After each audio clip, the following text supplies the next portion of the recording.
Jedi bashing has been a favoured pastime of the Star Wars fandom for many years now, with anti-Jedi arguments of varying merit thrown around both in fan circles and even in some pieces of Star Wars media. On this channel, we tend to do far more Jedi apologism, but even we would readily admit that the Jedi were far from perfect. Thus, today, we're going to be doing something new. In this video, we'll be putting the Jedi Order on trial, considering arguments against the Jedi Order to determine whether or not the Order's detractors are onto something.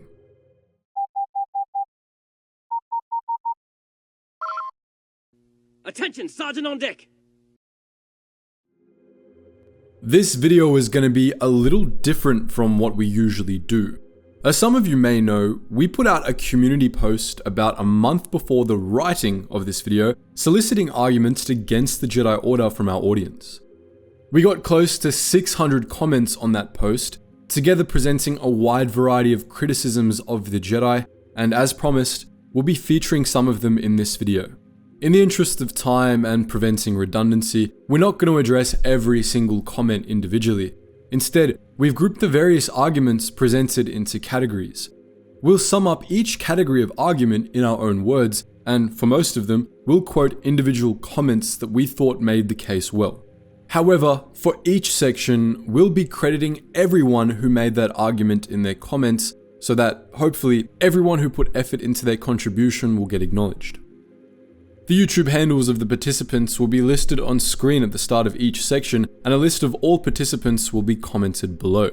If you think we missed your comment, let us know and we'll add you to the list in the pinned comment. Thank you to everyone who participated. There were a lot of well-written arguments in that comment section, as well as criticisms of the Jedi we'd never thought about before, and it was a joy to read through them all. Before we begin though, there was an important question one commenter asked that we'd like to address first.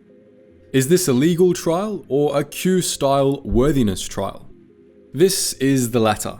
Much like Q did with humanity in the first and last episodes of Star Trek: The New Generation, we're less running a legal trial than we're informally weighing evidence against the worthiness of the Jedi Order. Also be sure to check out our new Star Trek channel after this video. Link is in the description below. To borrow the analogy, all the commenters on the original community post have played the role of Q, leveling charges against the Jedi Order. We'll thus be playing the role of Captain Picard, defending the Jedi where we can and acknowledging the arguments we have no answer to. At the end, we'll give our verdict on how the evidence stacks up, and we would encourage you to give your own verdicts in the comments below. We are biased after all, and while we believe we make a good case, we always support others drawing their own conclusions. Lastly, a link to the community post is in the description, so if you want to read some of these arguments in full or browse the ones we didn't quote, feel free to do so. With all that out of the way, let's begin. We've broken the arguments presented down into 3 categories: criticisms we think are misguided, criticisms we have rebuttals to, and criticisms we don't have complete answers to. We're going to be going through them in that order. The first criticism we're going to address is what we'll call the Grey Jedi argument.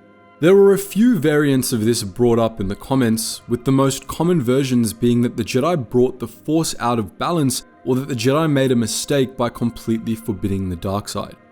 These all stem from the same misconception: the idea that balance in the Force meant balance between the light and the dark side of the Force, and that the Jedi made a mistake or even ignored the will of the Force by solely focusing on the light and being wholeheartedly against the dark. Essentially, this argument sees the Force as a sort of yin-yang, with the two sides of it being opposed yet complementary. But the light side and dark side were not complementary, and the yin-yang is a poor metaphor for the nature of the Force. As we've discussed in the past, what gets called the light side is really just the Force in its natural state. To use the light side was to open oneself up to the will of the Force, to allow it to guide one's actions. Since the will of the Force was the collective consciousness of all life in the universe, it knew better than any individual what was best for the galaxy. So Lightsiders pretty much just let it use them to its own end. This was the natural way to interact with the Force. The stronger the light side, the more influential the will of the Force was, which allowed life to thrive and balance to be maintained. The dark side was not a complementary counterpart to this, but rather a destructive perversion of it. Darksiders warped the Force to their own will, putting their selfish desires over the needs of the universe and abusing their interconnection with other living things to drain them of power. This was actively destructive to life itself, which is why those deep in the dark side, such as Darth Sidious, became physically deformed through extended use of the dark side. This usage of the Force was unnatural and it upset the balance of life. The will of the Force did seek balance, but not between the light side and the dark side. Rather, when characters speak of balance in the Force, it means the supremacy of the light and the eradication of the dark, because only in those conditions could it thrive. The terms used here muddy the waters somewhat, which is why, in the original saga films, the light side is never actually mentioned, because it somewhat implies that false dichotomy. Rather, the dichotomy was between the Force as it was meant to be and the dark side of the Force. Balancing the light and the dark was impossible. The Force was strictly binary, and the use of one aspect of the Force precluded the other, and even a little bit of dark side usage was corrupting. Not even the greatest Force sensitives could walk the line between the two, and trying to do so was akin to walking along the edge of a sheer cliff with one foot over the edge. It could be attempted, but it would always end with the Force sensitive falling into the depths. That's also our response to a similar argument that one commenter presented, which we'll now quote. I think maybe the greatest flaw of the Jedi was that they cut themselves off completely from the dark side. While yes, one could argue there were reasons for that, I think if the dark side had been taught and explained to younglings and apprentices, that they would have lost less to the dark side because they would have known the truth. There's a bit more nuance to this form of the argument, but as we've just discussed, teaching younglings to use the dark side would never have gone well. The dark side was explained to apprentices in the abstract, but it wasn't taught because it would have been a very dangerous temptation. The dark side was an easy way out, while the way of the light was long and difficult without the benefits always being immediately apparent. Those taught to use the dark side would be consumed by it, which is why the Jedi quite rightly forbade its use. There were a few commenters that questioned another aspect of this basic premise, whether following the will of the Force was a good thing to begin with. The answer to that is yes.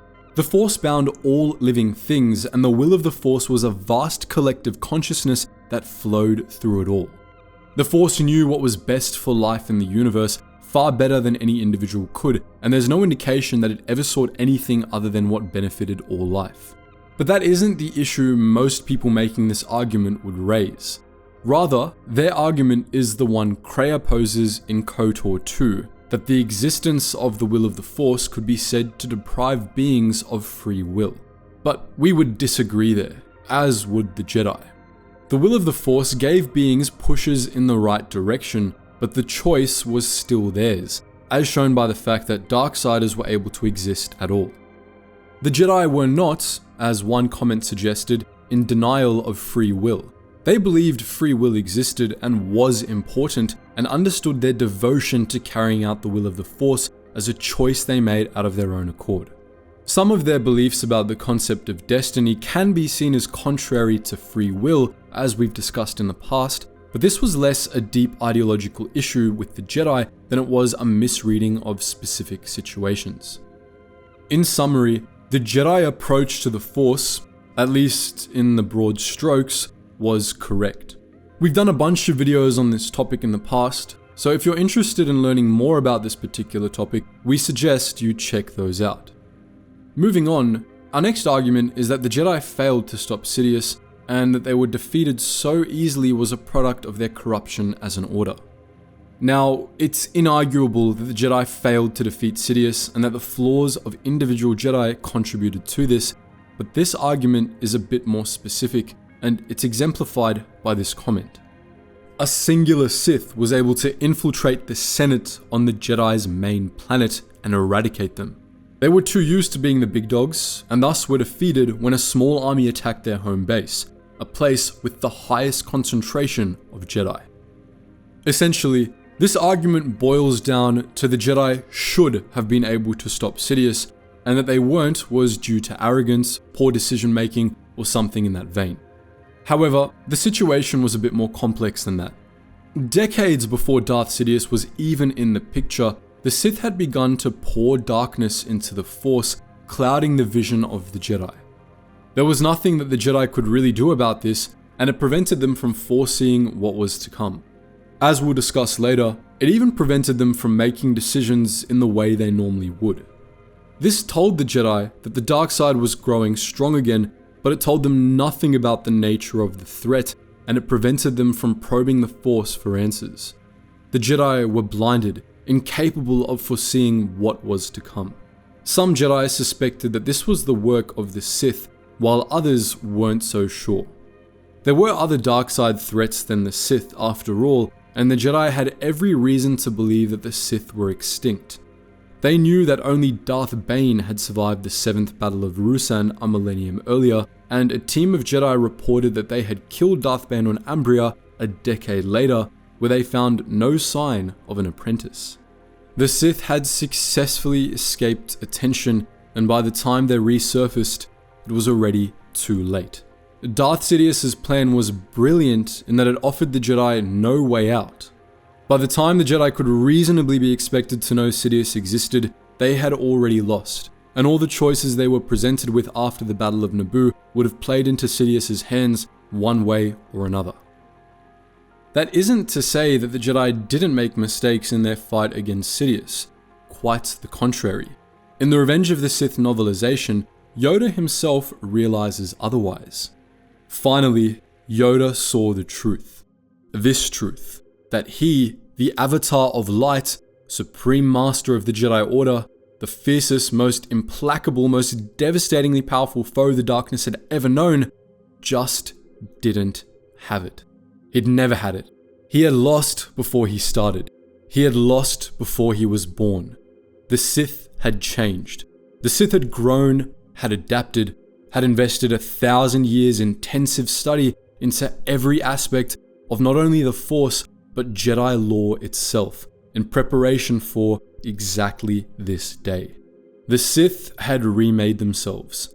They had become new, while the Jedi had spent that same millennium training to refight the last war.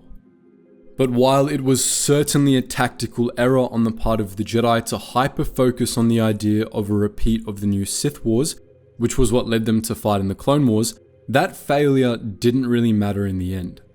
Even if they saw through Sidious and refused to fight in the Clone Wars or fought the Separatists, the Senate would have branded them as traitors and they would have been exterminated anyway. The Jedi could have seen every step of Sidious's plan coming, and there would have been nothing they could do about it. This speaks less to the failure of the Jedi than it does to the brilliance of Darth Sidious. And the same applies to a similar argument that we saw a fair bit, that the Jedi didn't question where the Grand Army of the Republic came from and were just willing to lead an army of slave soldiers into battle. This argument comes up a lot.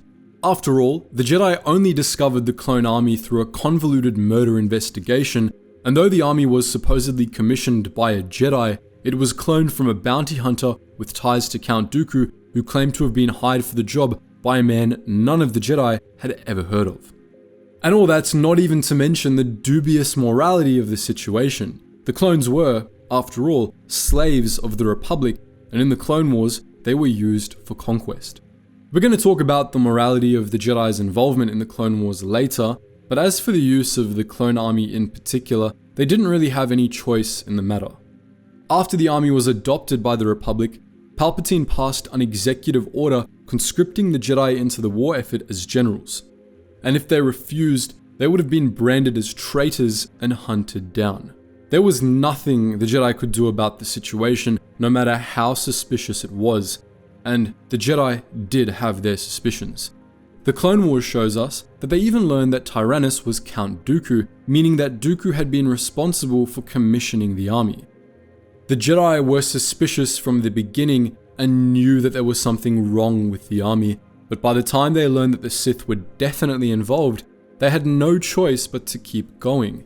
And prior to the discovery that Dooku was Tyrannus, the Jedi had no reason to suspect the Sith were the ones behind the army. That's a related argument which, to our surprise, nobody brought up.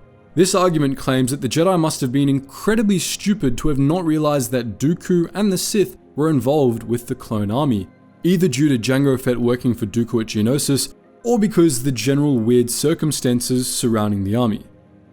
However, this is looking at the scenario from the audience's point of view, which makes the connection far more obvious because we already know the Sith are involved.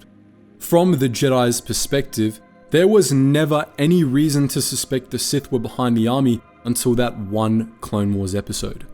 After all bounty hunters are quite famous for working for both sides, and the Jedi didn't have any evidence that the Sith had infiltrated the Republic beyond Dooku's word, which they sensibly presumed was an attempt to turn the Jedi against the Republic so that they might more easily be destroyed. The truth of the situation would sound like an insane conspiracy theory to anyone in universe until it was already too late, and the Jedi can't be faulted for not magically guessing the most insane possible explanation was actually the right one before they had any proof to that end.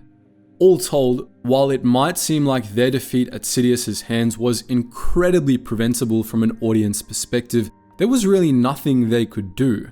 They had been outmaneuvered before they even knew that something was up. The Sith successfully constructed a no-win situation around the Jedi, and the Jedi couldn't escape. The game was rigged from the start. This brings us to another criticism, which is similar but pertains to a different situation. That the Jedi Council treated Ahsoka Tano unfairly during her trial for the bombing of the Jedi Temple, and that their treatment of Ahsoka was proof of their corruption. This argument, of course, is based on the final arc of the Clone Wars' 5th season, and it's an argument that the episodes themselves seem to make. However, the arc also presents this whole scenario from the perspective of Ahsoka, who knows she's innocent. The Jedi Council do not, and quite frankly, they have no reason to believe that she is. Barriss framed Ahsoka very effectively. She created video evidence that seemed to show Ahsoka murdering Letta Termond. She tricked Ahsoka into escaping and appearing to have butchered clones in the Republic military base, and she lured Ahsoka to the facility where the explosive used in the attack on the Jedi Temple were being stored. Throughout all of this, Ahsoka didn't even try to explain herself or the circumstances until she was arrested. She tried to escape first. Any rational look at the evidence would lead to the conclusion that she was likely guilty.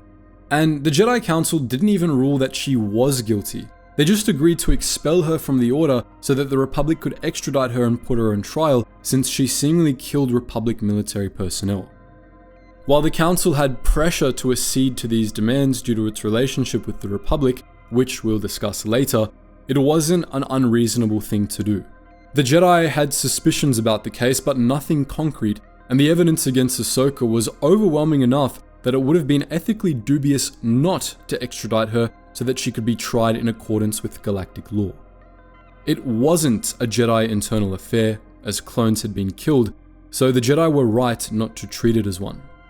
The manner in which their decisions were made were unduly influenced by the Senate, but the Jedi had little choice in the matter, and the decisions were ultimately the right ones given the evidence they had.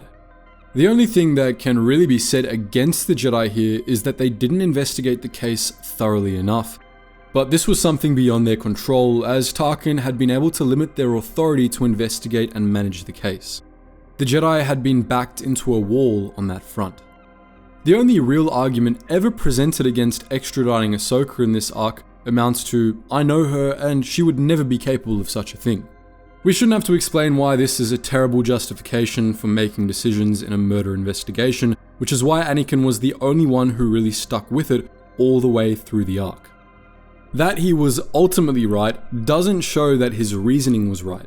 He got lucky because he decided to take an enemy of the state, Asajj Ventress, on her word. Anakin's judgment was thoroughly clouded by his attachment to Ahsoka, and he essentially stumbled into the right answer in spite of himself, which, to be fair, seems to be a strength of his. The case of Ahsoka's trial does not show the Jedi were corrupt, rather it shows that the Jedi were human, metaphorically speaking, and could thus get things wrong sometimes, in spite of all their efforts to the contrary. It also shows that they're lousy at apologies. That's one thing from that arc that they can be genuinely faulted for. But that leads into another topic we'll be discussing later, so we'll leave it alone for now. A few people criticized the Order for its centralization and the structure of the High Council, and to be honest, we don't really see the issue here. The Jedi Order had been fairly decentralized for most of its history, but this led to a laissez-faire approach to crucial Jedi teachings that led to several of the old Sith Wars, and the Order centralized in response. The centralization of the Jedi Order was enacted in response to a problem, and for the record, it was a fairly effective solution. Only when the Jedi Order started to become more lax and lose its central authority during the new Sith Wars did schisms become common again. The centralization of the Order was a necessary measure to ensure that Jedi retained the discipline necessary to stay on the path of the light. What's more, the Jedi Order wasn't a government or a type of body where over-centralization could be a common concern. It was an order of just 10,000 people that had to maintain operations across an entire galaxy, and a degree of centralization is necessary to ensure coordination in such circumstances. The centralization of the Jedi Order never really caused any problems, and we don't see a reason to consider it an issue in its own right. The Order's structure was perfectly reasonable, and it worked fairly well. The Jedi High Council in particular was also subjected to pointed criticisms about its structure, which were a bit more detailed. To quote, "The High Council became a hereditary oligarchy. If a council member takes you as a Padawan, you're practically guaranteed to be made a council member in the future. Mace Windu trained Depa Billaba, Yaddle trained Operensis, Taivoka trained Plo Koon, and Obi-Wan trained Anakin. In addition, Adi Gallia and Stas Ali are cousins." This is an interesting point, and the evidence it presents is accurate. However, its implications miss the mark, in our opinion. The dynamic was actually the other way around. The reason that so many former apprentices of councillors made it onto the council was because the masters of the council typically chose the most powerful and gifted initiates to be their Padawans, and those powerful initiates were generally likely to become the Order's foremost members. This is further backed up by the fact that the council didn't, or at least wasn't supposed to, simply debate on who to appoint as new members. In fact, it generally wasn't meant to make any of its decisions through debate. Its members were supposed to reach decisions by meditating on the will of the Force together until the answer to the particular problem was revealed. This method of decision making was always unanimous, and importantly, it was free of personal bias, as Jedi had to let go of their senses of self to channel the will of the Force. It was only in times of darkness, times when the Jedi had much greater difficulty in divining the will of the Force, that the Council resorted to debates, and even then, important decisions required votes to be unanimous. The Clone Wars was one such period, and most Star Wars stories that feature the Jedi Council are set in similar periods of darkness, because the other times generally make for less interesting storytelling. This is also our answer to another issue that was raised about the Council, that its members were appointed for life. For one thing, this actually wasn't true for the whole Council. Only 5 Masters were appointed for life, while 4 were appointed for set terms, if long ones, and 3 members were appointed for short terms and were rotated constantly to bring new perspectives to discussions. But again, these masters were less appointed to govern in their own rights than they were appointed to act as conduits for the Force to govern through. The individuals on the High Council didn't really matter much, except in the times of gravest crisis. Moving on, one commenter raised a fairly specific historical argument that we'd also like to quickly tackle in this first section. To quote, "The Jedi recused themselves during the Pius Dea Crusades. The Jedi sat back and watched as the Republic launched a millennia-long series of genocides on the sentience of the galaxy. Some Jedi even joined the Pius Dea and called themselves the Order of the Terrible Glare. This user gets a big bonus point for bringing up such a niche piece of Jedi history, and what they're saying here is correct. For those of you that haven't watched our series on the history of the Republic, the Pius Dea were a xenophobic cult that took over the Republic circa 12,000 BBY and used the Republic military to carry out 1,000 years of genocidal anti-alien crusades all across the galaxy. As mentioned, the Jedi recused themselves from Republic affairs during this crisis, but that's not the whole story. The Jedi Order was obviously opposed to the Pius Dea, but at the time of the Crusades, it wasn't thoroughly integrated into the Republic yet, giving it no institutional power to stop the Pius Dea takeover, and also lacked the strength to beat the Pius Dea on the battlefield. If the Order went up against the Pius Dea directly, they would have been crushed, and all hope of defeating the cult would have been lost. Thus, they instead recused themselves, entering a period of isolation, or so they claimed. What they actually spent the Pius Dea Crusades doing was infiltrating the Republic and the cult itself and carefully undermining them from within, while also secretly organizing other major factions in the galaxy that were opposed to the Pius Dea, among them the Kamasi, the Al-Sakani, the Hutts, and the Bureau of Ships and Services. Despite the Order's formal neutrality, Jedi Knights fought against the Crusaders all across the galaxy. They did so of their own accord, but with the quiet endorsement of the Council. While some Jedi did, as mentioned, side with the Pius Dea and break off to form the Order of the Terrible Glare, the vast majority were firmly against the cult, and it was actually the Jedi Order that defeated the Pius Dea in the end. The Jedi bided their time until they and their allies were strong enough, and then their operatives within the cult started the Recusal, forming a heretical splinter sect that tore the Pius Dea apart, allowing the Jedi and their coalition of allies to decisively defeat the cult's military forces, retake Coruscant, and purge the Pius Dea from power. The Jedi then took a leading role in rebuilding the Republic and undoing the damage the Pius Dea had done to the galaxy. In fact, it was primarily due to the efforts of the Jedi and the Kamasi that galactic civilization was able to put itself together after the Crusades instead of remaining bitterly divided.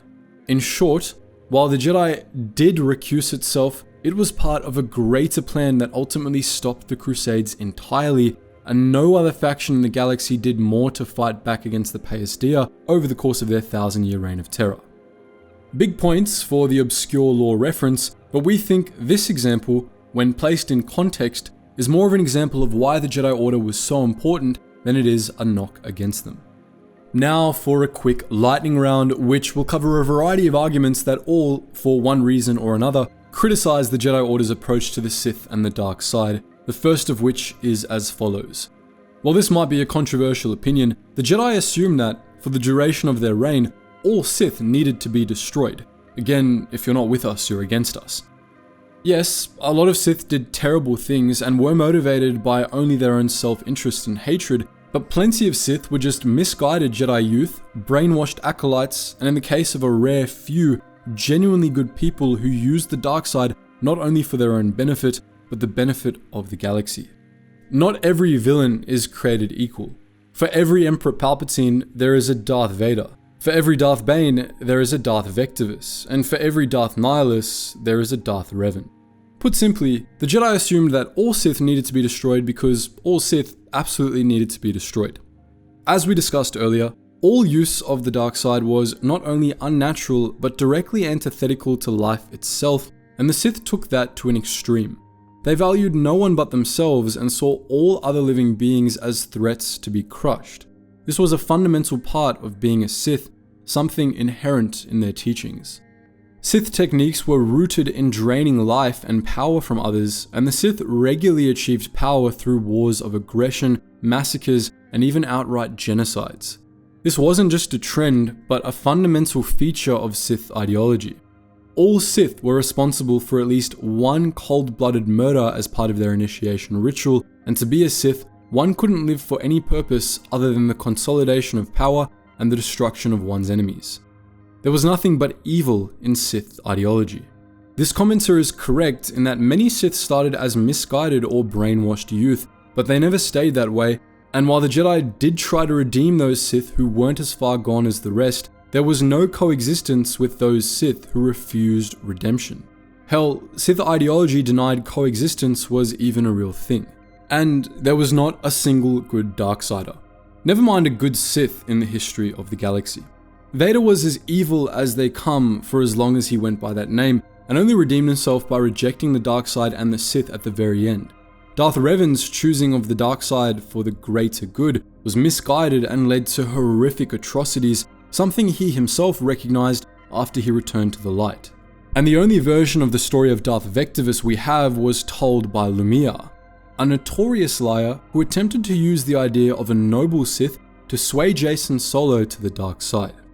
As we discussed in an older video, the story of Darth Vectivus is suspect, especially since he lived during the time of the Rule of Two, and thus had to have murdered his master and been murdered by his apprentice, in contradiction of Lumiere's story. Not to mention, the handful of Sith held up as examples of good Sith were far outnumbered by the long line of Sith that devoted their lives to spreading death and destruction. As we said in that older video, to be Sith was to be evil, and simply preserving and spreading the Sith teachings was an act of evil in and of itself. The ideology itself, which promoted subjugation of all others in the pursuit of power, was evil. The dark side, which by its very existence poisoned and warped all life it touched, threatening all living things, was evil. There was no compromise with either of them, and while the Jedi always did their best to redeem those ensnared by it, they were right to imprison or destroy Sith and other pawns of the darkness. Speaking of, that brings us to another commenter who brought up the Dawn Temple, which was where the Jedi detained members of the Order that had fallen to the dark side. To quote, "Knowledge of the temple was only granted among the High Council members, the more experienced masters, and of course the Jedi who were admitted there." That alone is a red flag. For if you think that the option for rehabilitation over expulsion was only granted among the elites of the Order.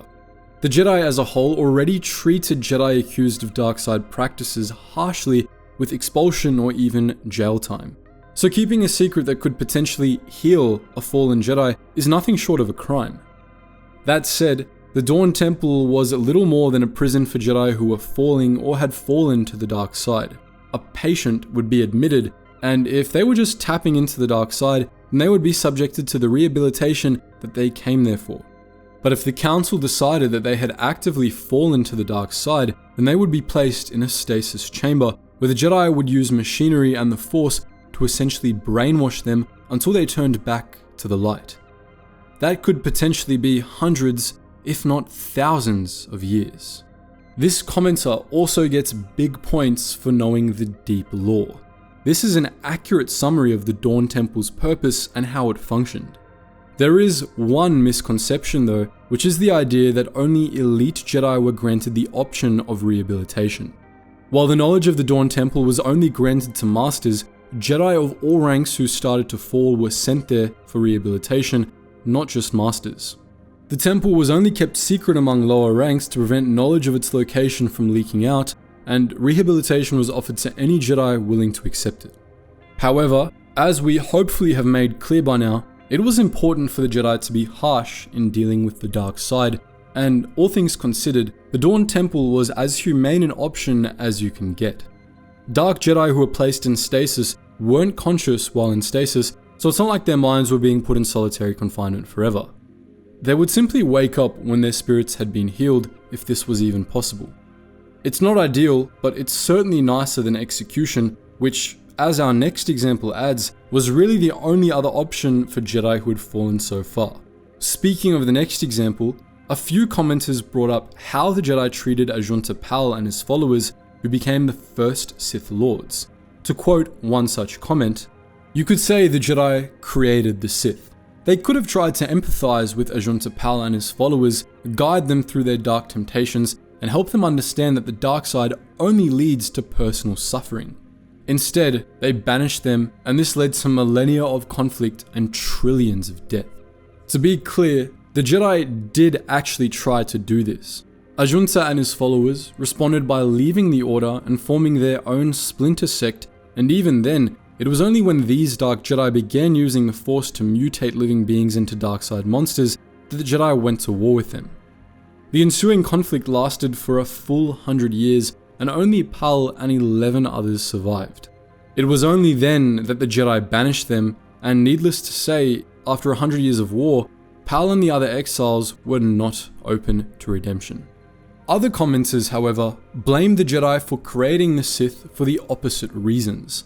Not because they didn't try to empathize with the Dark Jedi, but because they exiled them instead of executing them.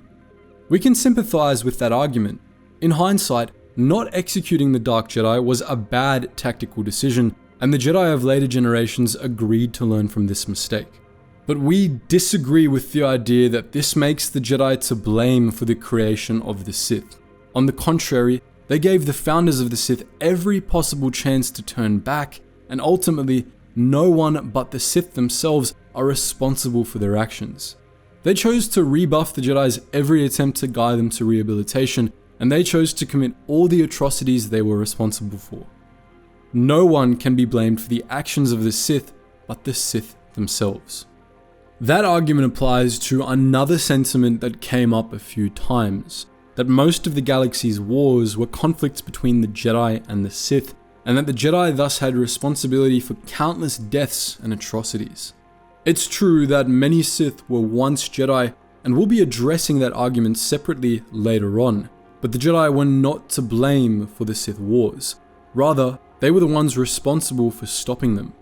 Just because so many wars were fought between the Jedi and the Sith doesn't mean that the Jedi had equal responsibility for these wars happening and the damage they caused. Every single one of these wars was caused by Sith aggression, which saw Sith empires attempt to conquer the galaxy and massacre untold numbers of innocents before they were stopped by the Jedi. The Jedi were not responsible for starting these wars.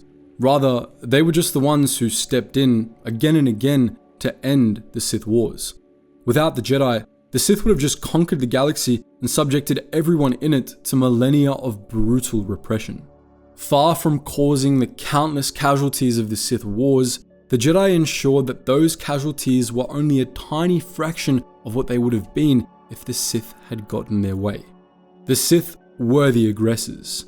The Jedi simply fought back, and they were heroes for doing so, responsible for saving trillions of lives. Closing off the Sith-related arguments, at least for this section, is the claim we saw repeated a few times in the comments, that the Jedi were responsible for a genocide of the original Sith species after the Great Hyperspace War. The narrative goes something like this. After the Great Hyperspace War of 5000 BBY, the Jedi led a Republic counter-invasion of the Sith Empire. During this campaign, the Jedi not only dismantled the Sith Empire and disbanded its armies, but they also carried out a campaign of genocide against the Sith themselves, nearly driving the Sith species to extinction. But that isn't actually what happened. Instead, when the Republic invaded the Sith Empire following the Great Hyperspace War, the Sith ruling caste ordered all Sith in the Empire to fight to the death against the invaders, and they also ordered that if a Sith world was captured by the Republic, all Sith on the planet were to commit ritual suicide. These orders were followed. Sith Lords and Massassi alike fought to the death, never surrendering, while the Kisai and Massassi committed mass suicide on conquered worlds after massacring all the slaves on the planet to prevent the Jedi from freeing them. The Jedi did not commit genocide against the Sith. Rather, the Sith committed genocide against themselves for little reason other than to spite their ancient enemies. It's almost cartoonishly evil, but it lines up with the rest of the Sith Empire's history, across which all Sith below the Sith Lords themselves were treated as utterly expendable. So where did this narrative of Jedi committing genocide against the Sith come from?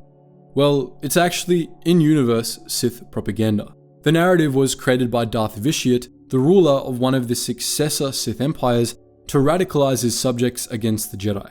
But it wasn't true, and the Jedi did nothing wrong in the invasion of Sith space. Finally, to finish off the first chunk of arguments, we've got two miscellaneous examples of commenters with disagreements with Jedi philosophy, which we're going to address in no particular order. We're going to quote the first one outright. Why, for a holy order that embraced the cyclic nature of life and death, Did every single Jedi who was given the chance to prevent their consciousness from dissipating after death always took the chance to develop the ability to do it? I mean, Force sensitivity is already a great privilege given to them by the Force, and they still want more power? I mean, Yoda said that they should rejoice for those to become one with the living Force, and when given the chance to do so, he jumped headfirst into securing the power to cheat death itself. Sounds kind of hypocritical if you ask me. A do as I say, not as I do sort of deal. This is an interesting argument, but it misses a key point about the nature of Force ghosts. In the Revenge of the Sith novelization, Qui-Gon explained the techniques that allowed Jedi to survive after death in the following way. Eternal life is the ultimate goal of the Sith, yet they can never achieve it. It comes only by the release of self, not the exaltation of self. It comes through compassion, not greed. In other words, the Jedi became Force ghosts by willing to give up all their power, all their individuality, and merge with the Force. And those who did so didn't remain Force ghosts forever. Most of the known Jedi who became Force ghosts lingered for only as long as their former students needed their guidance, and then chose to give up their individuality and merge with the Force.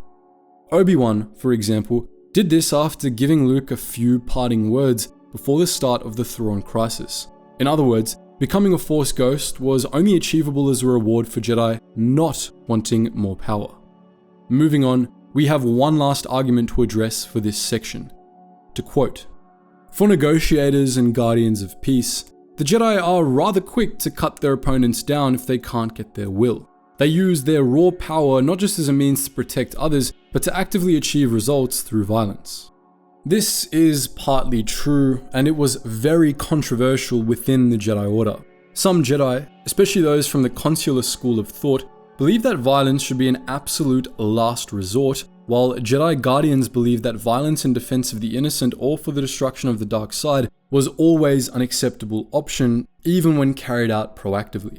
This wasn't hypocrisy or anything. The Jedi weren't pacifists, but keepers of the peace, and oftentimes keeping the peace requires the use of violence to stop aggressors. We don't really see anything wrong with that philosophy either. Sometimes violence is necessary, and not just in cases of obvious self-defense. The aforementioned case of the Jedi leading an invasion of the Sith Empire to dismantle it before it could threaten the galaxy again, for example, was completely justified, even if it was an act of aggression. The Jedi lived in a galaxy beset by darkness, and oftentimes, decisive action, even violent action, was necessary to ensure an eventual peace. There's room for disagreement on the utility of violence in such cases, but we don't see anything objectively wrong with the Jedi's approach. We're now moving on to what we think are stronger criticisms that we nonetheless have solid rebuttals to, beginning with the elephant in the room, the Jedi's approach to emotions. Close to 60 people made this argument. That means roughly a tenth of the replies on the original community post were about this topic. This criticism addresses one of the fundamental parts of Jedi doctrine as exemplified in the first line of the Jedi Code. There is no emotion, there is peace. This phrasing, when combined with the Attack of the Clones depiction of how the Jedi forbade emotional attachments, has been interpreted by various Star Wars fans as meaning that the Jedi tried to forbid their students from having feelings, taught their students to repress their emotions, forbade love of all kinds, or some combination therein. The details of interpretation differ, but the criticism generally revolves around the idea that Jedi doctrine was sociopathic and inhuman on this account. A few comments made this argument pretty well, and we're going to start by quoting two that we think provide good examples of this argument in its basic form. If I'm not mistaken, Anakin left the Jedi Order because he identified the flaws of the Jedi. He said that the Jedi teach not to love, but they should teach to love and control your passions. The Jedi were afraid to have emotions, but all human and human-like species have emotions, so instead of repressing their emotions, they should teach to control them, not to be a sociopath who just behaves indifferently when your close ones die/suffer, and rejoice because they joined the Force, or it was the will of the Force. What I think led to the Jedi's downfall was the lack of training to handle your emotions. Anakin fell to the darkness because he hadn't been taught how to handle his emotions. The Jedi Order's main flaw was their practice of forcing you to not latch on to the negative emotions to use as power, though what they should have done was instead teach how to handle them so you don't lose control. Here's the thing about this argument. Jedi doctrine didn't teach that Jedi shouldn't have emotions, and it also didn't teach that Jedi should repress their emotions. Not only did the Jedi understand that emotion was a fundamental part of life, but they also encouraged healthy emotions such as compassion. Jedi were taught to try to avoid negative emotions such as fear and anger, but they nonetheless understood that those were natural as well, and in no case did Jedi doctrine ever call for Jedi to suppress their emotions or force themselves to not feel anything. What Jedi doctrine did call for was for Jedi to refrain from acting on their emotions and prevent them from inhibiting their judgment, and Jedi were taught to do so not by repressing their emotions or pretending they didn't exist, but by meditating on those emotions, processing them, and then letting them go. In other words, what Jedi doctrine taught exactly was what the two commenters previously cited said it should.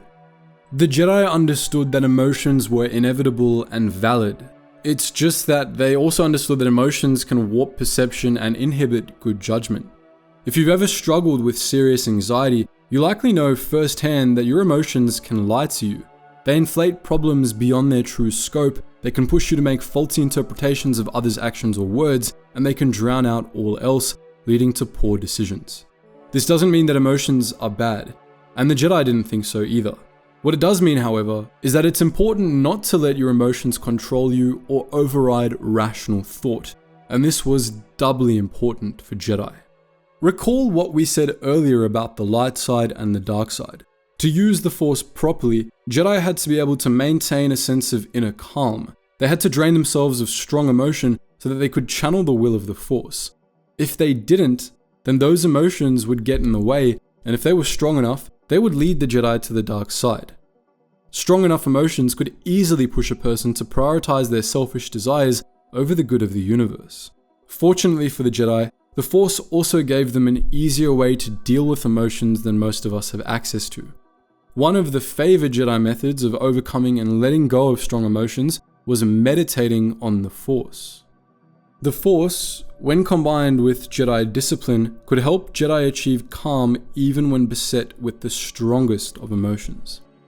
This is what that first line of the Jedi Code meant. Not that Jedi didn't or shouldn't feel emotions, but that through the Force, Jedi could clear away the pole of emotion and find peace within. This wasn't repression, but a healthy and efficient way of processing emotions, certainly healthier than stewing in one's emotions and refusing to let go. Speaking of refusing to let go, let's talk about attachments. Unlike with regular old emotions, attachments were something that Jedi were urged to avoid, and this was an aspect of the Jedi's teachings on emotion that many commenters focused on. Attachments were forbidden for Jedi because they easily led to the dark side, but many Star Wars fans take issue with this as having been overkill and way too strict. To quote one comment, forming attachments can lead to possessiveness and jealousy, but it's not an inevitability. The Jedi shouldn't have taught their students to avoid attachments. They should have taught them to be responsible when forming attachments and trust them to let go of their loved ones when the time came. Another commentary described the policy as hypocritical. Look at all of the masters and their Padawans who develop an attachment for each other even long after the Padawan becomes a knight. If Jedi having any attachments to their families is wrong because it supposedly leads to the dark side, why wouldn't the same be true for masters and Padawans who have attachments for each other? To an extent, these arguments misunderstand what the Jedi mean when they talk about attachments. We might define an emotional attachment as essentially any sort of human relationship based on strong feelings for the other person, but the Jedi defined attachment more narrowly. Attachment, to the Jedi, boiled down to an emotional inability to let another person go. This wasn't the same as simple love, and it meant that the Jedi ban on attachments didn't include many forms of relationships. Friendships usually weren't considered attachments, and while Master-Padawan pairings involved strong Force bonds, they generally didn't involve attachment. Even romantic relationships didn't necessarily involve attachment, though they almost always did, hence the Jedi ban on them, which we'll get to shortly. The fundamental difference between these two kinds of relationships was a question of selfishness and selflessness. The Jedi accepted purely selfless relationships, whereas attachments were considered to be selfish in nature. After all, when you're refusing to let another person go, that's something you do for your sake, not theirs. In its stronger forms, attachment in the Jedi sense meant possession or seeing another person as yours, which we shouldn't have to tell you is toxic. The Jedi would argue, correctly we would say, that relationships cease to be love at all when they become possession. In its more basic, non-possessive form, attachment wasn't the worst thing for ordinary beings, but Jedi were not ordinary beings. Beings with a connection to the Force had the weight of the universe on their shoulders. They had to maintain constant vigilance against the dark side, lest the galaxy suffer for it. And attachment was one of the easiest routes to the dark side. Not only were they a powerful source of strong emotions, including negative ones, but attachments also clouded a Jedi's perceptions and lured them toward the dark side directly. If you're not willing to let someone go after all, it's easy to let others suffer to save the people you care about, and it was from such acts that many of the galaxy's worst Sith Lords were born. Attachments provided a strong incentive to use the dark side because the way of the light would inevitably mean letting go. Thus, the Jedi were urged to avoid attachment altogether, and Jedi who struggled with this were typically gently encouraged to leave the Order by the Council. It might seem like an extreme measure, but if you consider the stakes of the Jedi being lax about such things, we think it's evident that the Jedi had pretty good reasons for being so vigilant in this regard. The dark side amplified the threat of attachments for Force sensitives far beyond whatever risk they posed to ordinary beings. Consider the case of Anakin Skywalker, whose emotional attachment to his mother, while not problematic in its own right, led him to commit an act of genocide when it briefly drove him into the clutches of the dark side in Attack of the Clones. It was in the hopes of preventing massacres like that the Jedi forbade attachments, and it was also the reason why the Jedi typically only recruited very young children who had yet to develop attachments. But we'll come back to Jedi recruitment practices later. A number of other oft criticized Jedi teachings were derived from the Order's view of attachments. The author of one of the comments we quoted earlier criticized the Order's teachings about dealing with the deaths of loved ones as cruel. If a master loses their Padawan in a terrible battle or vice versa, why shouldn't said master/Padawan mourn for the other's loss? When a Padawan or master is in the grips of grief over the other's loss, is it their fault for grieving their beloved companion's death and not just moving on to the next one? That seems like cold, barbaric, animalistic cruelty. I would personally pity those Jedi who lost a master or Padawan, not beat them down even further for feeling the understandable, basic emotions of any sentient being. The Jedi don't seem to understand basic social support and bedside manners just on this point alone. As we've already discussed, the Jedi didn't fault people for grieving or not moving on quickly, which would indeed be cruel. Rather, they encouraged other Jedi to let go, and the Council allowed Jedi to take the time they needed to do so. This push to let go wasn't because the Jedi looked down on people who felt loss or mourned people's deaths, and it wasn't because they believed such feelings were wrong, but because, past a certain point, letting go is really the only thing you can do when faced with certain death. Yoda discusses this with Anakin in Revenge of the Sith. Death is a natural part of life. Rejoice for those around you who transform into the Force. Mourn them do not. Miss them do not. Attachment leads to jealousy. The shadow of greed, that is. What must I do, Master Yoda? Train yourself to let go of everything you fear to lose. People sometimes rag on Yoda for what he says in this scene, but the fact of the matter is that everything he's saying is right, and it's exactly what Anakin needed to be told in this moment, as we'll discuss a bit later. Death is hard, but it's inevitable, and when it comes, it's important, if extremely difficult, to try to let go. Yoda isn't saying that this needs to be done immediately, that the bereaved shouldn't be allowed to feel their loss. He isn't saying that mourning the dead is bad, but rather that, past a certain point, it can become unhealthy, as can fixating on the fear of a loved one dying. Yoda is pointing out that much of the time we cling to the dying or deceased for our sake, not theirs, and in doing so, we prevent ourselves from healing. The Jedi understood that people need to be able to let go and let the dead rest in peace to truly heal. And as the Jedi understood things, death wasn't really as terrible as people made it out to be. As the last line of the Jedi Code said, there's no death, there's the Force. Death was just a transition, after which beings became part of the Force, part of the universe. As Yoda said, Jedi saw merging with the Force as something to be celebrated, and while the Jedi didn't judge those who struggled to see death that way, they encouraged those who could to be happy for the dead instead of sad for themselves. That's a perfectly healthy approach, and there are lessons to be learned from it for us in the real world. But, of course, when we're talking about the Jedi's teaching when it comes to attachments, the biggest focus is always on their attitude toward love. We've sort of dealt with this already when talking about attachment as opposed to selfless relationships, but to clarify, Jedi did not have a ban on love altogether, as is sometimes erroneously stated to be the case.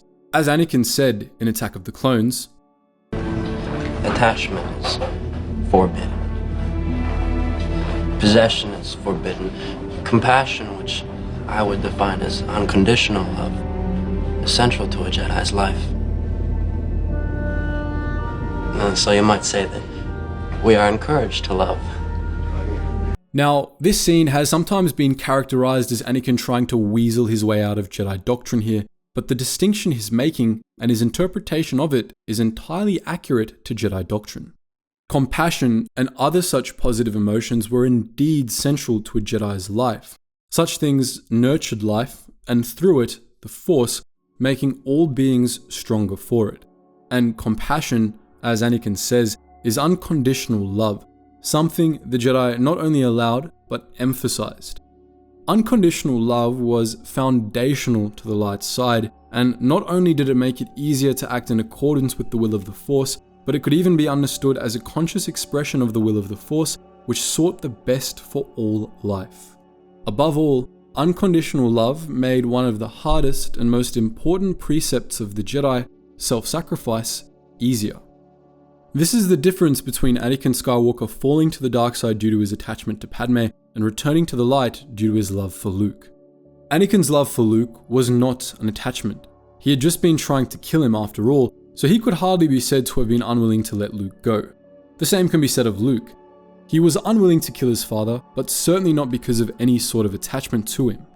Luke's relationship with his father was defined by compassion, unconditional love, and it ultimately inspired that same compassion, the essence of a Jedi, in Anakin, which drove him to save Luke and, in the process, save himself from the dark side. Love was central to a Jedi's life, just not romantic love, which is only one of the many forms of love. This was because romantic love almost always led to attachment, and it inherently generated strong emotions. Oftentimes, romantic love led to the dark side. Consider Anakin Skywalker's relationship with Padme Amidala, which, on top of being unhealthy by ordinary standards, was very much possessive. While some blame the Jedi's ban on attachments for Anakin's fall, Anakin is actually a really great example of why those rules are absolutely necessary. Anakin's attachment to Padme dragged him down the path of the dark side, not because it was forbidden by the Jedi, but because it became toxic and led him to dark places. No, the only mistake that the Jedi made in regards to Anakin was to train him in the first place, but we're getting ahead of ourselves here. Getting back on topic, the Jedi didn't believe that all romantic love necessarily ended up as attachment, but they believed that the risk of it was too great for beings with the weight of the galaxy on their shoulders. Too many Sith Lords had been born from such relationships for it to be worth the risk, at least as far as the Jedi saw things. But there are a few arguments against this approach. To quote one beautifully written comment, the Jedi understanding of love was as leading to possessiveness, jealousy, and hate. True love, canonic love, leads to an emptying of the self for the sake of the other person. It entails, in other words, a being for the other. A selfless love. It is a discipline, to be sure, every bit as intense as the training of a warrior. By disallowing relationships like marriage, the Jedi fell prey to an abstract love, and abstraction reduces living beings to mere cogs in a totality. This is a key part of their downfall. One can do anything for the sake of an abstraction. One can commit murder in the name of the human, the good, order, civilization, etc. Love must be about flesh and blood beings with all the messiness, ambiguity, and vulnerability that entails. This is a really interesting point. As we'll discuss again later, the Jedi did indeed become detached from the greater galaxy toward the end of their history, and this was a major part of their fall. Perhaps the abstract way in which they saw love contributed to that. We don't have the information to say so for certain, but it is possible. We disagree, however, that forbidding marriage and romantic relationships necessarily renders love abstract. There are non-romantic varieties of love, many of them every bit as powerful, and there are people who don't feel romantic love at all, yet are still capable of love without reducing it to abstraction. This person also returns to the concept of what we called unconditional love earlier, which, as suggested, is definitely possible in romantic relationships. However, it is, as the author stated, something that requires discipline and effort to maintain, which as the Jedi saw it, made it especially rare in romantic relationships, which could too easily be unbalanced by strong passions that broke such disciplines and led to the dark side. The Jedi Council considered it too much of a risk, but there were many Jedi over the years that disagreed. One commenter specifically brought up Jolie Bindo, who, in both their opinion and ours, explains the objector's position better than anyone else in Knights of the Old Republic. We're just gonna roll the clip for this one. Once, the Jedi, with their damnable sense of over-caution, would tell you love is something to avoid. Thankfully, anyone who's even partially alive knows that's not true. Love doesn't lead to the dark side. Passion can lead to rage and fear, and can be controlled. But passion is not the same thing as love. Controlling your passions while being in love, that's what they should teach you to beware. But love itself will save you, not condemn you. Though he implies otherwise, what Jolie is saying here isn't necessarily in contradiction of Jedi doctrine. The Jedi didn't believe that romantic love led to the dark side. They believed that the passions it typically generated did, as Jolie claimed. Where they differ is what they consider an acceptable risk. The Jedi wrote off romantic love entirely after it led to multiple Sith wars, but Jolie here argues that the risk is worth it, that the Jedi should instead focus on teaching their students to control their passions in love, instead of pushing them to reject romantic relationships altogether. What's interesting about this is that Jolie had first-hand experience with the dangers of love. If the player character in KOTOR inquires further, Jolie will reveal that he had once been married to a woman named Nayama, whom he had met during a misadventure in the Yukata system. Nayama was strong in the Force, and Jolie asked the Council for permission to train her as a Jedi, but the Council told him no, since he was still a Padawan himself and Nayama was deemed to be too old. But Jolie trained Nayama in the way of the Jedi anyway, and it had disastrous consequences. Jolie's training of Nayama began not long before the start of the Great Sith War, in which Dark Lord of the Sith Exar Kun seduced many Jedi to the dark side with promises of power and a new golden age of the Sith. Nayama was one of those Dark Jedi, and she and the rest of Exar Kun's followers were commanded by their Dark Lord to slay their former Jedi Masters in cold blood. Nayama tried to convert Jolie first, but when he refused to join the Sith, she drew her lightsaber and attacked. Jolie defeated her, but he didn't kill her. In spite of everything, he still loved her, and because of that, he let her escape. To Jolie's horror, Nayama went on to be one of Exar Kun's greatest generals, and she murdered many Jedi over the course of the war before dying in its final battle. While Jolie's love for Nayama didn't lead him to the dark side, it blinded him to the fact that Nayama had always been susceptible to it, and it prevented him from stopping her when he had the chance, which cost many others their lives. Examples like this were why Jedi were forbidden from having romantic relationships, with rare exceptions, and it's not terribly hard to understand the reasoning why. Romantic love is not necessarily a part of life, and even if it can be one of the best things a person will ever experience, it comes at a potential cost that Jedi doctrine considered to be too high. But this was still a contentious point within the Jedi Order, and it's worth noting that if the player in KOTOR hears Jolley's story and asks him whether he still believed love was worth the risk in spite of his experience, Jolley will hesitate, but he'll ultimately answer yes. All told, there's no right or wrong answer to whether the Jedi's restrictions on romantic relationships were justified or went too far. We would argue that these restrictions were necessary given the stakes and historical context, but your mileage may vary. Regardless, we don't think that doctrine is a condemnation of the Jedi either way.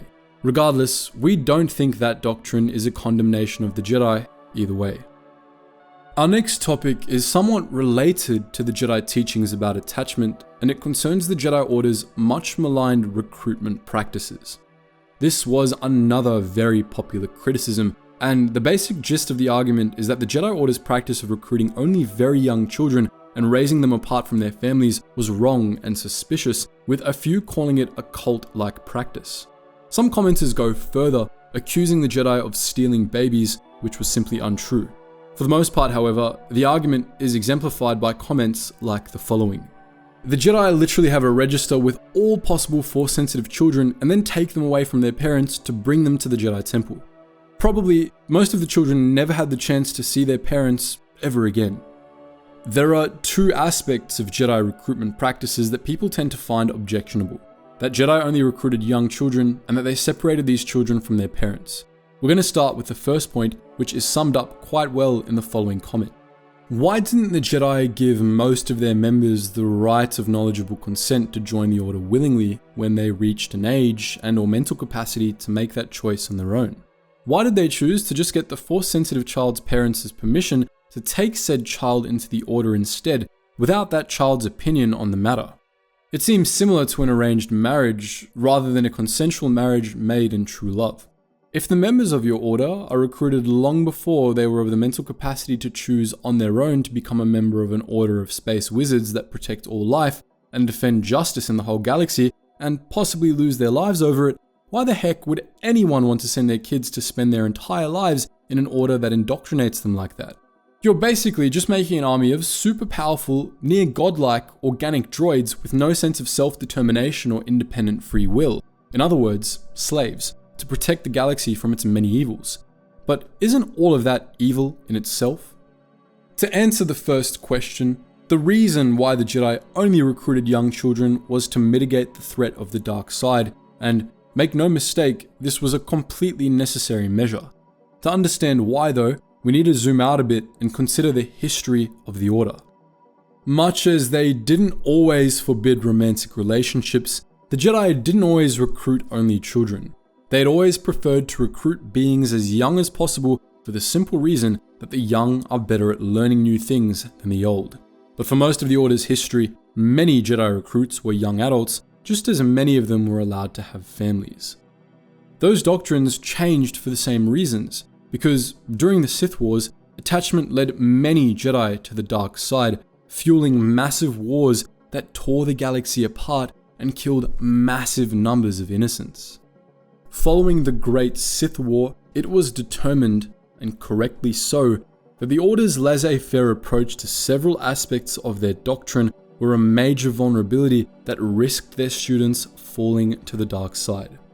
The Order's doctrines needed to be tightened, it was determined, to keep the dark side at bay. Throughout their history, the Jedi were faced with a dilemma that proved difficult to solve.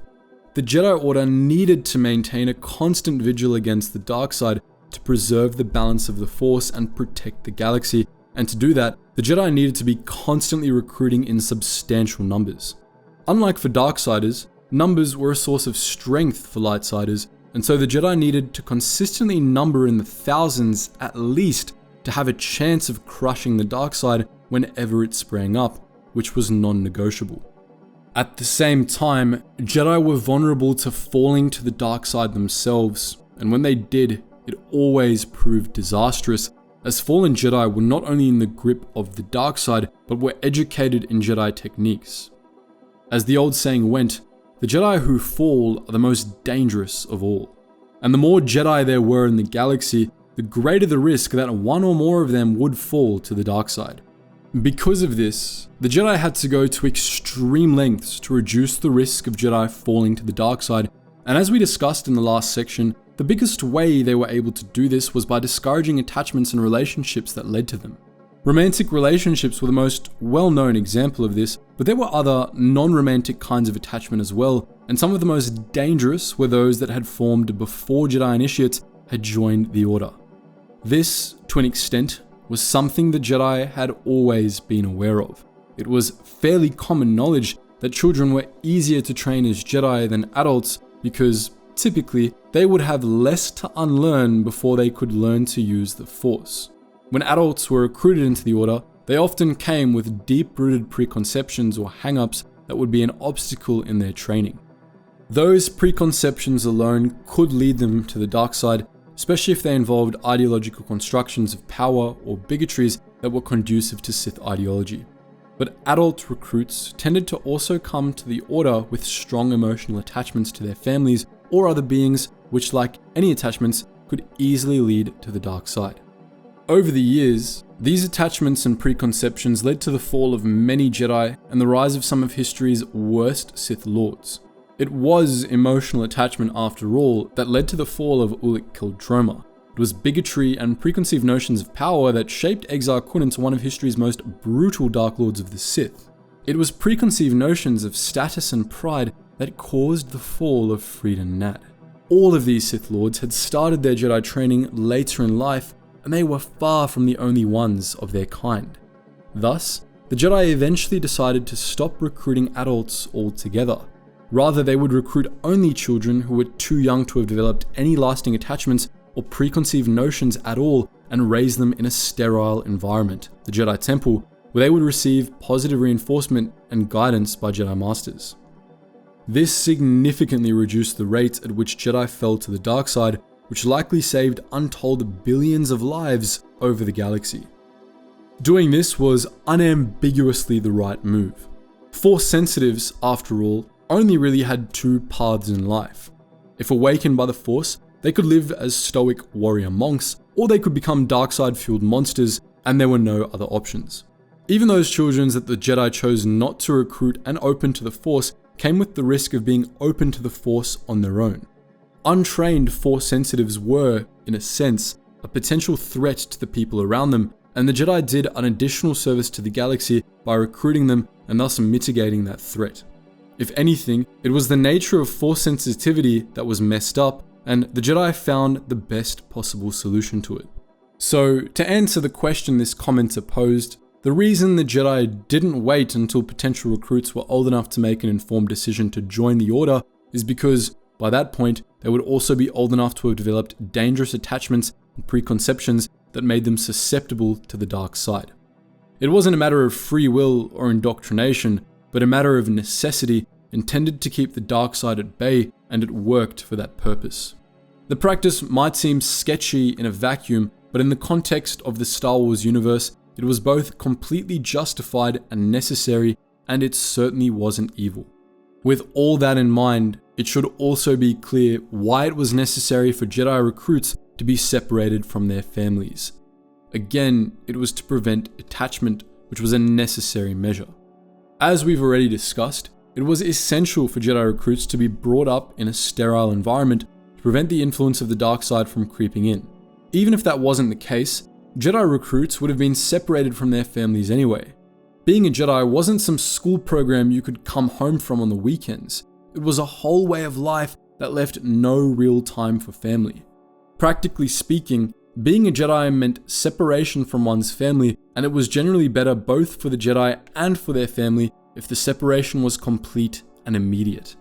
The Jedi would have less attachment to deal with and less stress on their mind, and the family wouldn't have to deal with the uncertainty and angst posed by long periods of separation.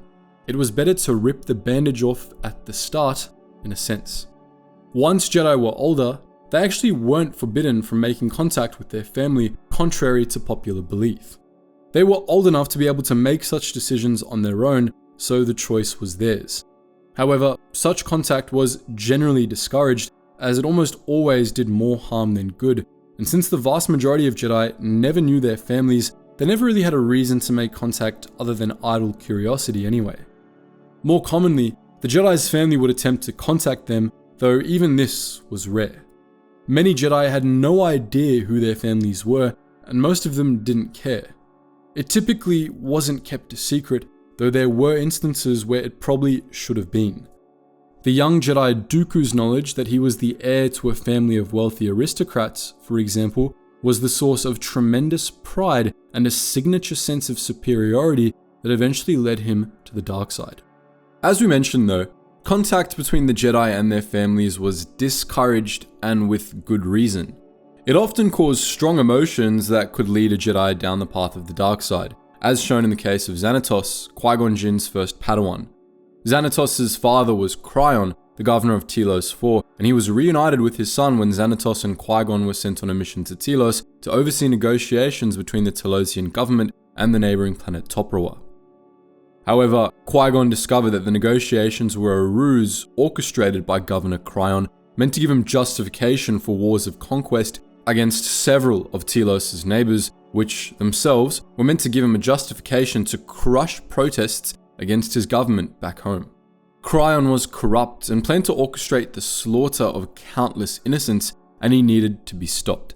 But Xanatos found himself unwilling to fight his father. Instead, he used his Jedi training to help Cryon's armies massacre Taiwanese demonstrators, and the outbreak of war in the region was prevented only when Qui-Gon killed Cryon. But this, of course, drove Xanatos to the dark side, and the fallen Jedi went on to cause trouble for the Jedi Order for decades to come. As this example demonstrates, it was not only necessary for Jedi to recruit children that were too young to have formed attachments or preconceptions, but also for Jedi to keep them separate from their families. But there's one more aspect of this issue that we need to address, and that's the manner in which the Jedi went about their recruitment. The Jedi are sometimes characterized as baby snatchers, but this, simply enough, was just propaganda. Not only did Jedi doctrine forbid Jedi recruits from taking children without their parents' consent, but Republic law did as well. There are no examples whatsoever in legends or canon of this rule being broken, or of Jedi using the Force or intimidation to pressure parents to consent. They didn't really need to. It was widely seen as an honor to give one's child to the Jedi Order, at least for most of galactic history. There's an added point that many of these children could be found in the poorer regions of the galaxy, from impoverished moisture farmers on Tatooine to fishers out in the Rim. There were certainly parents with Force-sensitive children who were well off, but many weren't, and to them, giving their child up to the Order wasn't just an honor, but so a way of securing a better future for them. The idea that Jedi would use mind tricks or threats to get parents to give up their kids is entirely baseless. Recruitment was strictly consensual, and if parents didn't want to give up their child, they didn't have to, nor would they suffer any consequences for not doing so. There was, however, one commenter who brought up an example they cited as evidence of subtle coercion. To quote, "In Star Wars Dark Time 7, we see a prime example of coercion under duress to take a Force-sensitive child away from their parent. A woman and her son, who just lost their husband/father to the Clone Wars, is approached by a Jedi. The Jedi says he wants to help the boy since he's injured. He then takes the boy's bloody bandage and tests it for midichlorians. The boy has Force potential, so the Jedi coerces the mother to let him take the boy to the temple away from the ongoing battle. The Jedi even says, please, if your child is to live, to get the mother to agree, which she does to save her son's life. Seconds later, the droids attack. This happens maybe hours after her husband is killed. A Jedi coerces a grieving woman fleeing a war zone with her child, who just saw her husband killed, to take her son for maybe a better chance at life. He certainly didn't mention the boy would grow up to fight in war zones like the one she's fleeing. No one in her position will be able to think clearly and make an informed decision in their child's best interests. The mother this user is talking about was named Christ Hansa, and her story was a fair bit more complicated than this commenter makes out. She and her family lived on the planet Nadiam, which General Grievous attacked early in the war, and as the comment states, her husband was killed and her son was wounded during Grievous's assault. Her son's Force sensitivity was discovered by a Jedi healer tasked with tending to Nadiem's refugees, which were many since Grievous's troops had taken to leveling villages. The Republic didn't have enough transports to evacuate all or even most of the refugees, as the evacuation of military personnel, Jedi included, was prioritized. The Jedi healer, who went unnamed, did urge Tanza to give her son to the Order so that he could take advantage of that priority evacuation. However, characterizing this as coercion is a hell of a stretch. The Jedi wasn't threatening the child's life to get Tanza to give him up, but pointing out correctly that he stood a much better chance of survival in the Order's hands. That was something he had no control over. The Republic's evacuation policy had been decided on by the Senate, nor was the Jedi healer offering to save the child only if Tanza agreed to give him up. The evacuation only had a limited number of seats, and they could only be specifically earmarked for military personnel. If the child were to be evacuated, it would have meant that some other refugee would have been left behind. The Jedi healer was not being deceptive or acting coercively, but simply pointing out the truth of the situation, which, again, neither he nor any other Jedi had control over. Tanza gave her consent freely, and while she later came to regret it, she had not been coerced or misled by the Jedi. Nor was she unable to think clearly or make an informed decision. She was perfectly capable of both at the time, and the decision she made was both informed and perfectly rational. It could be said that the circumstances of Tanza's situation had a coercive influence, but that's the case to greater and lesser extremes for virtually every decision anyone ever makes. That doesn't change the fact that Tanza gave her consent, and it also doesn't mean that coercive influence was the Jedi's fault. It's also fairly misleading to imply that Tanza wasn't informed that her son might end up going to war himself if he became a Jedi. She gave her son to a Jedi who was, at that very moment, fighting in the Clone Wars, so it's safe to say that she was aware that Jedi fought in wars. The situation wasn't ideal, but Tanza made her choice freely nonetheless, and even though she later came to hate the Jedi, she never claimed to have been deceived or coerced in the Dark Times comics, in which is a major recurring character. She didn't even hate the Jedi for taking her son, she hated them for ostensibly failing to protect him from Order 66, which she believed the Jedi brought on themselves by trying to overthrow the government, as Emperor Palpatine claimed they had done. All told, Jedi recruitment practices were entirely above board and consensual. The conditions Force-sensitive children faced might be characterized as unfair or distasteful, but they were a fact of the Star Wars universe, and the Jedi weren't to blame for them. Before we move on from Jedi recruitment practices, one commenter raised a related issue that we figured would fit in this section. I would like to bring to your attention what happens to the younglings and Padawans that leave the Order. While it's nothing incredibly nefarious like killing them outright, it's still a crime of inaction. For those who don't know, when younglings don't get chosen as Padawans, they can either join the Agricultural Corps or leave the Order, and Padawans may also leave the Order, with Ahsoka Tano as an example. However, the Jedi don't bother to give them some of the practically limitless funds at their disposal to help them get on their feet financially, and they deny giving those that want to reunite with their families the last known location of their birth parents. This leaves children at the mercy of the streets of Coruscant with no way to support themselves financially, and they are unlikely to get a job not only due to their young age, but because they had no other skills taught to them by the Jedi. How would they gain homes, get food, locate their families? They wouldn't be able to do any of this, and their training and mental indoctrination would inhibit them from doing things such as stealing to get by. Ahsoka was only able to get a job as a mechanic because of Anakin specifically teaching that skill to her. Fortunately for the Jedi who left the Order, this comment isn't entirely accurate about the conditions they faced. For one, younglings didn't leave the Jedi Order. The Jedi didn't send their washouts into the wide world of Coruscant before they were old enough to be able to actually survive on their own. Younglings that actively wanted to leave the Order were unheard of. Jedi who left were typically no younger than 13 or 14, and they were usually much older. However, there were a decent number of teenagers leaving the Order, mostly ones that, as this comment mentions, weren't chosen as Padawans. Initiates that weren't chosen to be Padawans or Padawan washouts were assigned to the Agricultural Corps, the Medical Corps, the Educational Corps, or the Exploration Corps, but they could also choose to just leave the Order, and Jedi of Padawan rank or above could also leave the Order whenever they wanted. But the Jedi didn't just dump them on the streets of Coruscant or whatever. While they didn't have the limitless funding that is sometimes attributed to them, they did support their washouts while they were getting on their feet. It's true they didn't give washouts the last locations of their families, but that would be because the Jedi didn't keep records of that sort of thing, so they usually didn't know. This comment brings up the case of Ahsoka, but she wasn't a typical case. She was both nearly an adult and also chose to cut all ties with the Order and strike out on her own. Her adventures in the Coruscant underworld were her choice, for better or worse. But as her example showed, Jedi washouts could get along quite fine on Coruscant. Contrary to what this comment states, Jedi were taught practical skills, a lot of them in fact. Every Jedi was trained in the basics of mechanical and computer skills, as well as first aid and other vital survival skills, and Jedi were given a comprehensive education in standard, non-Force related subjects such as science, math, history, literature, and so on.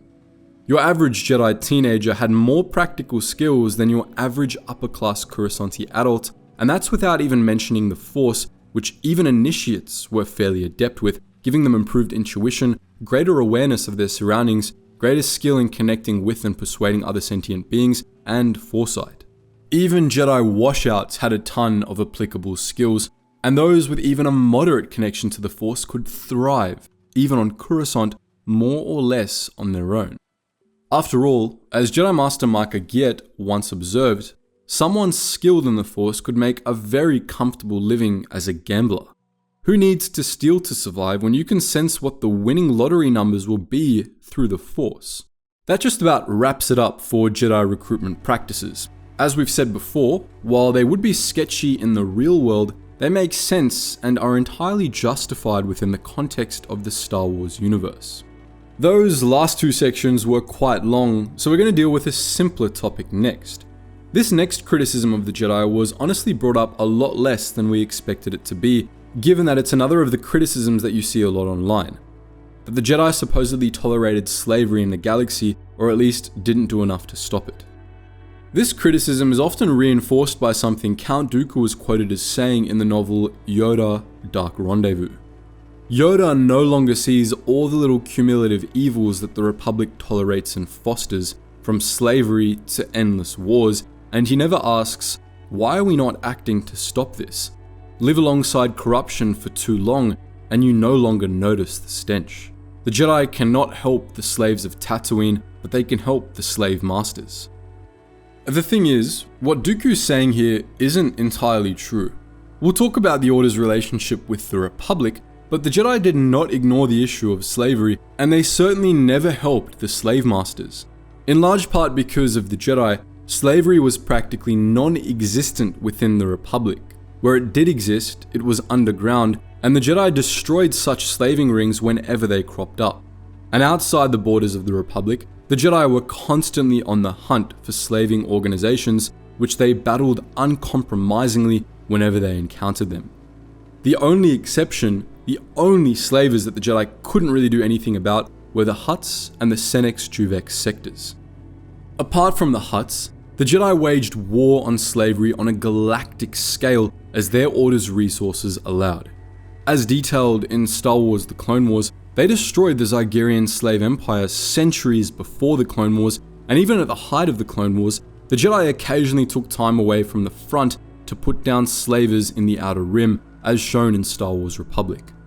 The Thalassians, Trandoshans, and other feared Outer Rim slaving outfits were all kept in check by the Jedi and eradicated wherever possible.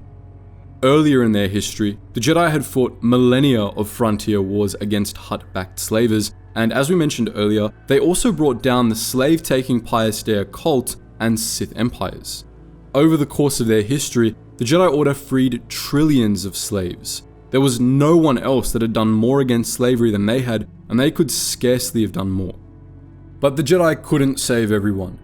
There were only a few thousand of them in the galaxy of untold trillions, and they neither knew everything nor were capable of policing the whole galaxy. There were lots of places, even within the Republic, where slaving organizations could escape the Jedi's notice, even though Jedi Guardians were usually on the hunt for such outfits. And the Jedi lacked the ability to fight wars on their own. If slaving powers grew sufficiently powerful, the Jedi wouldn't be able to do anything about them without the Republic's assistance. That's where the two big exceptions came in. The Republic refused to back the Jedi in military actions against the Senex Juvek sectors and against the Hutts, and alone there was precious little the Jedi could do about slavery in the territory of either power. They could, and did, occasionally free individual slaves, but this made little difference in the grand scheme of things, and they could do nothing about slavery as an institution in Hutt space or on Hutt-controlled worlds like Tatooine. Nor was it an effective strategy to go around buying the freedom of as many slaves as possible. This would only create a larger market for slaves, and slavers would enslave even more people knowing the Jedi would come by it and buy them. Overall, the Hutts did as much as they could to prevent large numbers of slaves from ever being freed. And the Jedi, as an order of only a few thousand in such a vast galaxy, had to prioritize missions where they could do the largest amounts of good over helping random individuals, especially if those individuals would take an extensive amount of Jedi resources to help. This is why the Jedi didn't go back and try to free Shmi Skywalker after the events of Phantom Menace. They could do nothing about the institution of slavery on Tatooine. Watto had made it clear to Qui-Gon that he was totally unwilling to sell Shmi, and Toydarians were immune to mind tricks. While it might have been possible, it would have used up an extraordinary amount of time and resources that, at the end of the day, the Jedi could put to use solving much larger issues than the fate of one person. Moving on, let's talk about the Jedi Order's involvement in the Clone Wars. We got two genres of criticism of the Jedi's actions during the Clone Wars in the comments of the community post, each approaching the issue from wildly different angles. Some criticized the Jedi for getting involved in the war at all, and others criticized the Jedi for performing poorly in the conflict. Let's start with the second argument. These commenters didn't seem to have a problem with the Jedi fighting in the Clone Wars, but rather criticized the Jedi for being bad generals. This is an argument popularized by the Republic Commando novels, which spent plenty of time talking about how Jedi generally made for poor tacticians and how their bad tactics tended to get a lot of clones killed. This can be seen on screen in Attack of the Clones, in which the Jedi lead their clones in a charge across the open plains of Geonosis instead of firing on the Separatist positions from the cover of the hills or calling in orbital bombardments on the grounded Separatist troopships. The criticism this argument poses is correct. The Jedi were, objectively, bad generals with few exceptions. However, we don't think that's all that much of a condemnation of the Jedi.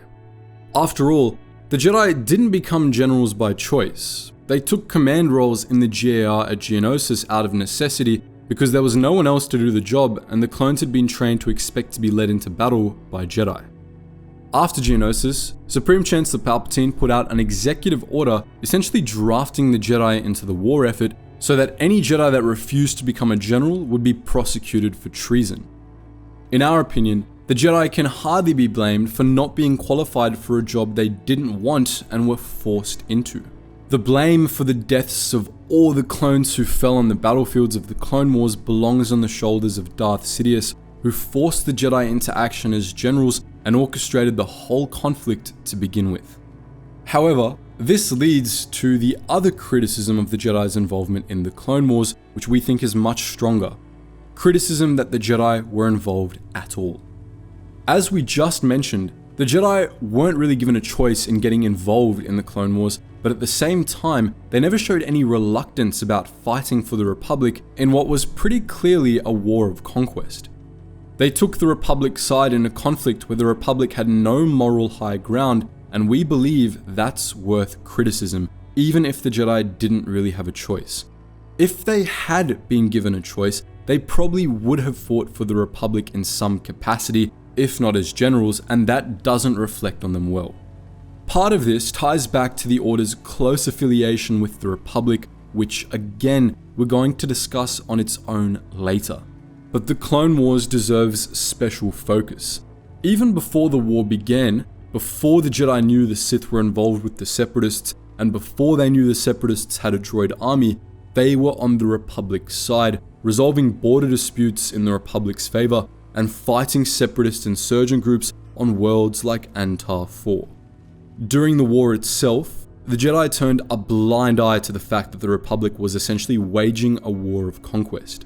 But as we've discussed before, this does have an explanation. The Jedi had always been somewhat suspicious of the prospect of Sith involvement with the Separatists, and they believed the reveal that Count Dooku was a Sith Lord confirmed it.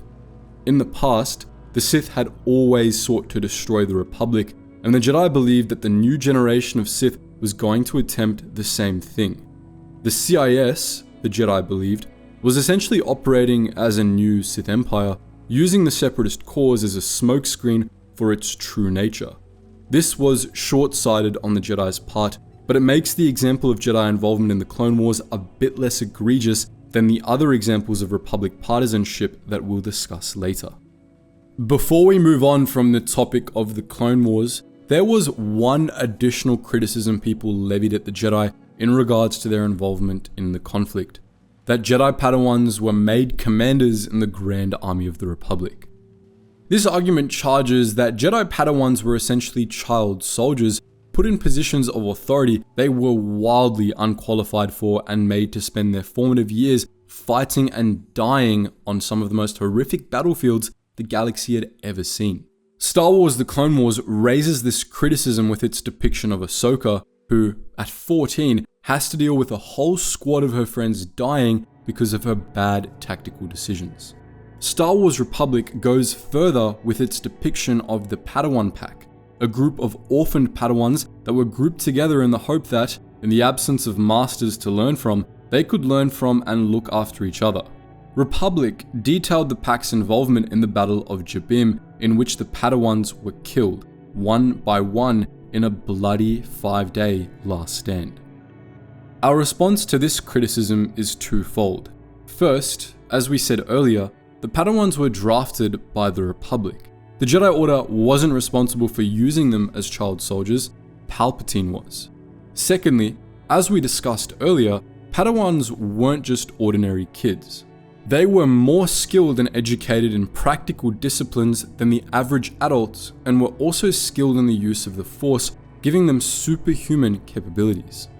Most Padawans were also older teens, it should be added, a year or two removed from when they otherwise might have been drafted had they not been Jedi. And the average Jedi Padawan was better prepared to deal with the horrors of the Clone Wars than an ordinary 18-year-old conscript. After all, Padawans accompanied their masters on missions all the time, including dangerous ones, so long as the Council believed they were cut out for it, which they usually were. Call it a storytelling conceit if you like, but the Padawans were as cut out for the job as most other Jedi, and at any rate, the Order didn't have a choice in whether they sent them to the front lines anyway. The Sith had left them no choice.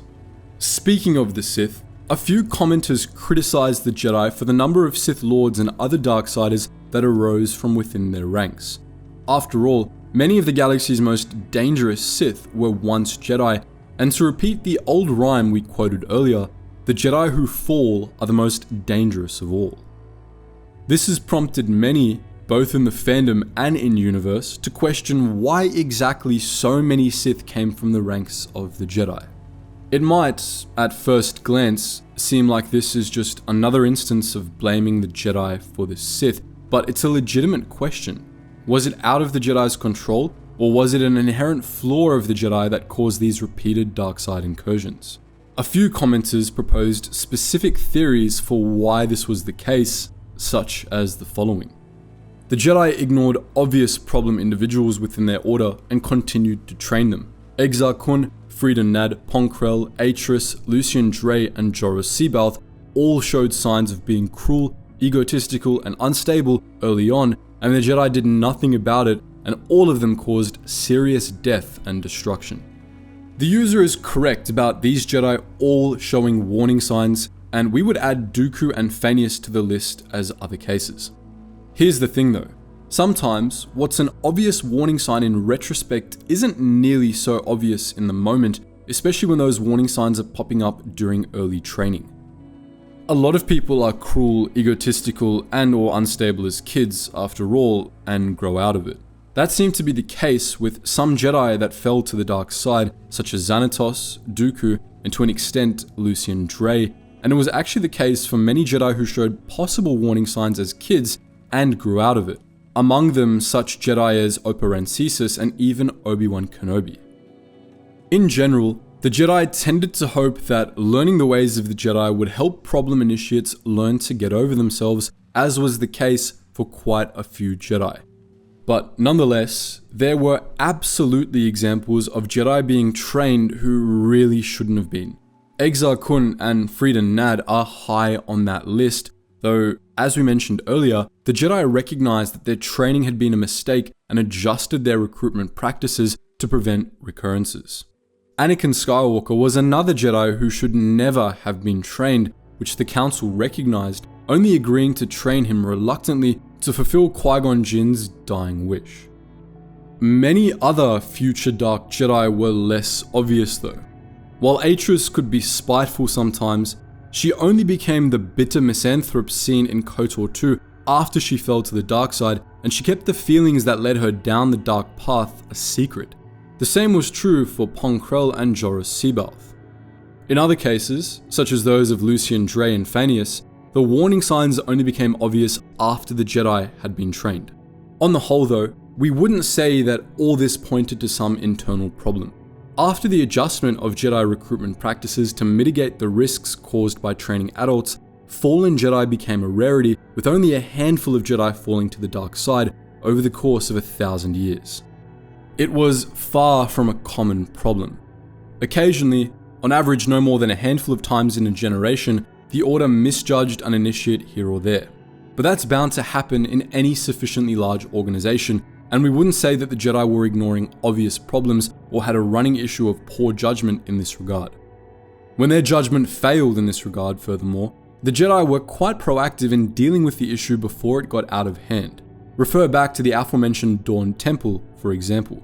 The Jedi did a fairly good job of preventing members from falling to the dark side and dealing with those who did, and while there were exceptions to this rule, they were few and far between, especially in peacetime. Fallen Jedi became much more common in wartime, however, which one commenter argued was indicative of a failing in Jedi doctrine. One of the largest complaints I can levy against the Jedi is that they're an order that thrives during peace and absolutely flounders in large-scale conflict. Many Jedi during large-scale conflicts fall to the dark side, leave the order, or radicalize themselves as a result of battlefield stress. The Jedi Civil War, the Galactic Civil War, and the Clone Wars hold examples of Jedi who see the reality of war and cannot find the answers they seek in the code. This is all true, but it's not due to the shortcomings of the code or necessarily a failing of the Jedi. War, by its very nature, was a tool of the dark side, and it often brings out the worst in people, including the Jedi. That's why the Jedi were usually hesitant about going to war and did their best to prevent war whenever possible.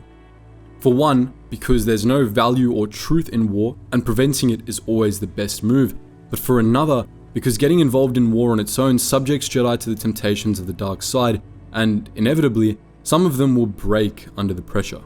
This was not due to a shortcoming in the Jedi code, but rather due to disillusionment brought on by trauma that made the truths of the code a harder pill to swallow. The code was still true, but it's much harder to see and accept that there is peace when all you're seeing is death and violence. This isn't a failure of the Jedi, but a vulnerability of the human psyche, and one that the Jedi did their best to combat, but couldn't always overcome. Any worthwhile code or organization falters at least a little in war. The only ones that thrive in war are the ones that embrace its worst aspects, which, needless to say, was not something the Jedi or anyone else should have done. All told, Jedi falling to the dark side was not due to inherent flaws in the Jedi Order, rather, it was caused more by the seductive nature of the dark side, which required discipline to resist. The Jedi did their best to combat this, and while some Jedi over the millennia slipped through the cracks, for the most part, the Order did the best they could. The next category of criticism is somewhat similar. Other commenters criticize the Jedi for having members in leadership positions who, though not in the grip of the dark side, were corrupt, arrogant, or otherwise unpleasant. Vrook Lamar, Atris, and Ki-Adi-Mundi were all cited as examples of this. Our answer to this is very simple. The Jedi were people, and that meant they were imperfect. In any given group of people, you're always going to get someone that comes off as a bit of a jerk, and just because someone isn't likable or seems unpleasant doesn't mean they're fundamentally corrupt, or more importantly, that they were incapable of fulfilling the duty of a Jedi and performing leadership roles within the Jedi Order. Let's take Ki-Adi-Mundi, for example. We dislike Mundi. We think he was overly callous, he made a lot of bad judgment calls, and he was also way too willing to commit war crimes on Geonosis. But he wasn't a bad Jedi. He was just a flawed person. Deeply flawed, we would argue, but not to the point where he shouldn't have been allowed into the Order or whatever. And Mundi also wasn't a complete idiot. He provided valuable insight into the Jedi Council as well as bad takes, though, as we said earlier, the Council was meant to reach decisions through meditation on the Force, not debate. The same is true for Vrook Lamar. In both of the KOTOR games, Vrook clearly doesn't like or trust the player character, and he's generally depicted as being stodgy, dogmatic, overly critical, and, in the second game, bitter. True, an average student of the Force, but with a unique strength. He's a natural leader. I strongly disagree. Mediocre Jedi, lust for power, will lead to the dark side. Furthermore, As much as we hate Vrook, both games also make clear that he wasn't one-dimensional. In KOTOR 1, even if he's a little gruff, everything he says is true. The player character is, after all, Darth Revan, and Vrook can be forgiven for being paranoid about you falling to the dark side again. And in KOTOR 2, other Jedi and people on Dantooine established that, while Vrook could be set in his ways, he was also a valuable member of the Jedi Council and very much lived up to the ideals of the Jedi, doing what he could to help the people of Dantooine even while he was supposed to be in hiding. At the end of the day, being a bit of a dick isn't some high crime. The Jedi were human too, and that's not a failure of the Order. There were other commenters who cited examples of high-ranking Jedi who made consistent bad calls. Yoda, for instance, was cited as being complacent by many commenters, constantly making bad calls and leading the Jedi down a bad road. This, to be clear, is a bit of a misattribution of blame. As we discussed earlier, the Sith left the Jedi with no way out. But Yoda's judgment was also flawed, and the same was true for some of the other Jedi Masters that were mentioned, such as Voda Siosk Bask, who completely failed to prevent the rise of Exar Kun. But again, that sort of thing is inevitable for any organization of people. People are imperfect, and such imperfections are personal flaws, not a failing of the Jedi Order as an institution. Before we move on to the final class of criticisms, we have 3 miscellaneous criticisms to discuss, as with the previous section. The first is from one user who accused the Jedi of essentially ostracizing dissenting members. The Jedi Order was too against those who weren't like-minded, and that led to said other Jedi either being less powerful within the Order or falling to the dark side, in the case of Anakin or Dooku. Even Jedi who hadn't fallen to the dark side but didn't conform were set aside, with the likes of Eno Cordova or Qui-Gon not garnering the full respect they deserved. We think this overstates the issue a little bit. It's true that Jedi like Qui-Gon or the Dark Woman, who were unorthodox in ways that some Jedi believed strayed from the path of the light, were denied appointments to the Jedi Council. However, they weren't shunned from the Order or denied any privileges. They just weren't put on the Council, and that was less due to internal politics and more because some masters believed they were straying from the Jedi way. That's a fair reason to not promote someone to the Jedi Council, even if we disagree that it applied to the likes of Qui-Gon. In the case of Jedi Masters like Dooku, Cypher Dyas, or Phanius, they were denied promotions to the Council because they genuinely were straying from the path of the Jedi for one reason or another, if not to the extent that would require them to be banished from the Jedi Order entirely. The case of Anakin, meanwhile, was also brought up by another commenter who said the following. The lack of trust or liking of Anakin, especially by Obi-Wan, Mace Windu, and Yoda, made him feel like an outsider to the Order, making him fall into Palpatine's influence. To put it bluntly, the Jedi didn't trust Anakin because Anakin wasn't trustworthy. He should never have been trained as a Jedi, and the only reason he was because Qui-Gon and Obi-Wan essentially guilted the Council into it. But they were never comfortable with the decision, and to be fair, they were entirely right not to be. Anakin was always susceptible to the dark side, and he would have fallen even if the Jedi trusted him completely. It wasn't the Jedi's lack of trust, after all, that led Anakin to slaughter a whole tribe of Sand People in cold blood. And the Council's lack of trust in Anakin only really became an issue at the very end, after all, and it was justified. Consider how many times Anakin had flagrantly disobeyed the Council, and consider how dangerous that tendency could be if the Council confirmed their suspicions, their correct suspicions, about Palpatine. Anakin's judgment was clouded by his attachment to Palpatine, and he couldn't be trusted to make a rational decision in regards to the man he knew only as a friend. And this attachment to Palpatine predated the Jedi's distrust of Anakin. Palpatine cozied up to him right from the beginning and was friends with him all throughout his Jedi training. The Jedi's wariness of Anakin in Revenge of the Sith was entirely justified, and his fall to the dark side wasn't the fault of the Jedi who didn't trust him, but rather confirmation they were right not to trust him. Speaking of Palpatine, two commenters criticized the Jedi for how they attempted to deal with Palpatine after learning he was a Sith Lord. To quote, "The extrajudicial assassination attempt on the Chancellor was a huge mistake. Even though Palpatine was a Sith Lord, there needed to be a public trial where the evidence was revealed, as this was the only possible way to defeat treason allegations. Even if the assassination had been successful, it would have created incredible political tension as a unilateral action taken by the Jedi against Republic leadership. Our response to this is simple. As Mace Windu said, Sidious had control of the Senate and the courts. There would never be a fair trial.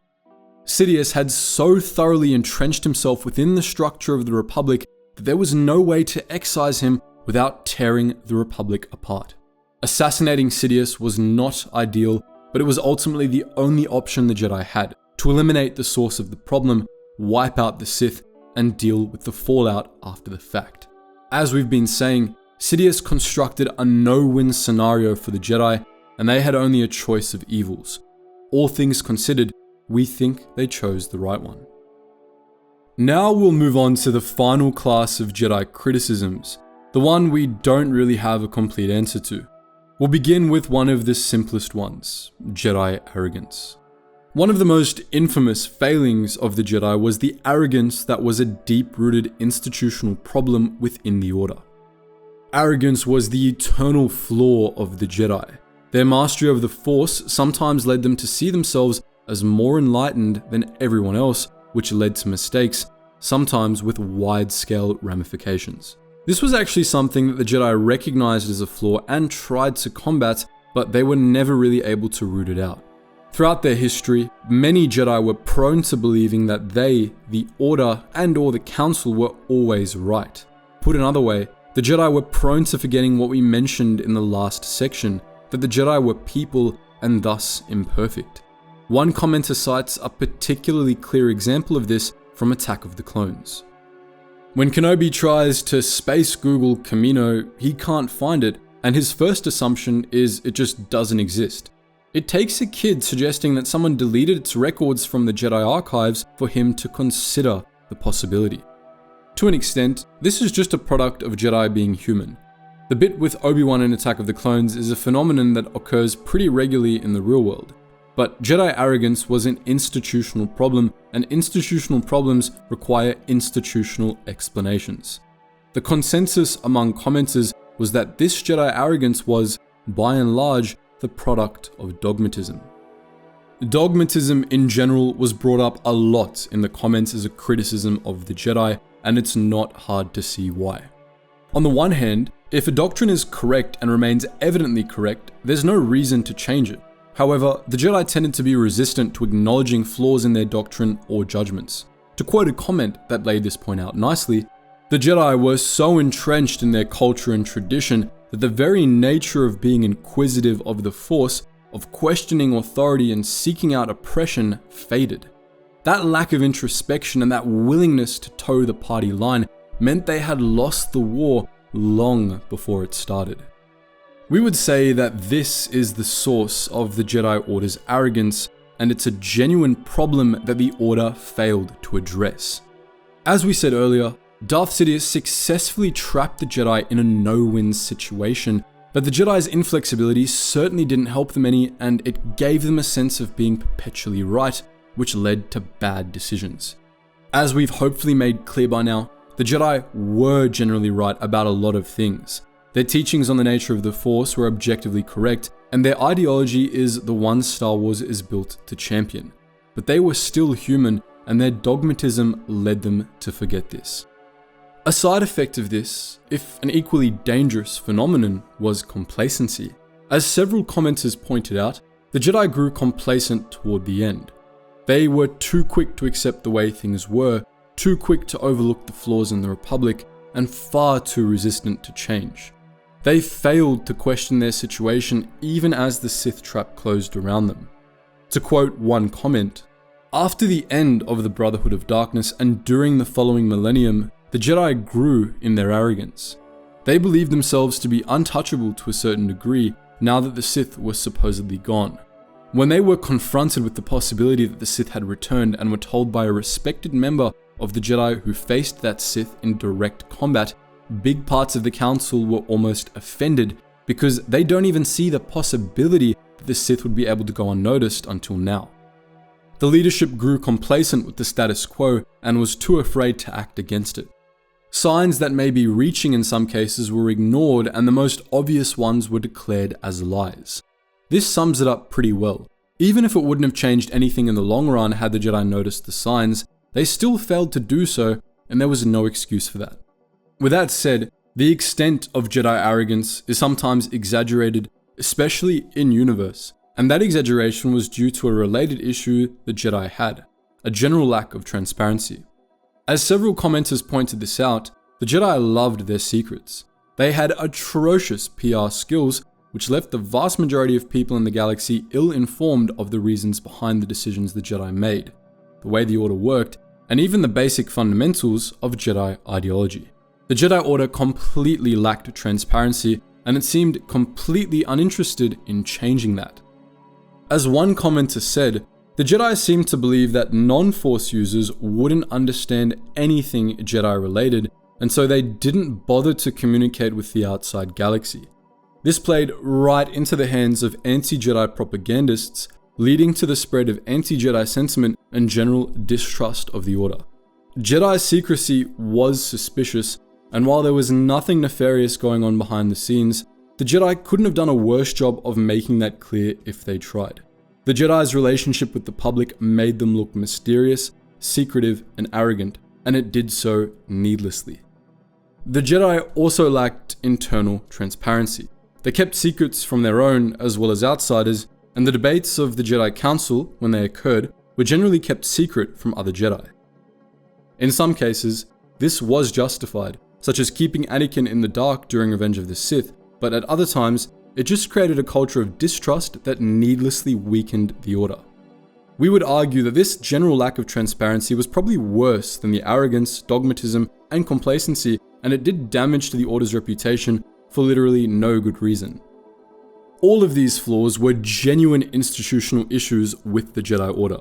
They're not the most severe issues for the Order to have, all things considered, and we don't consider them tantamount to a total condemnation of the Jedi Order. They're minor flaws, but they're flaws nonetheless. A much more important flaw, as discussed in several comments, was the Jedi Order's general loss of perspective. While we would argue that the Jedi generally did their best, toward the end of their history, they became rather detached from the galaxy.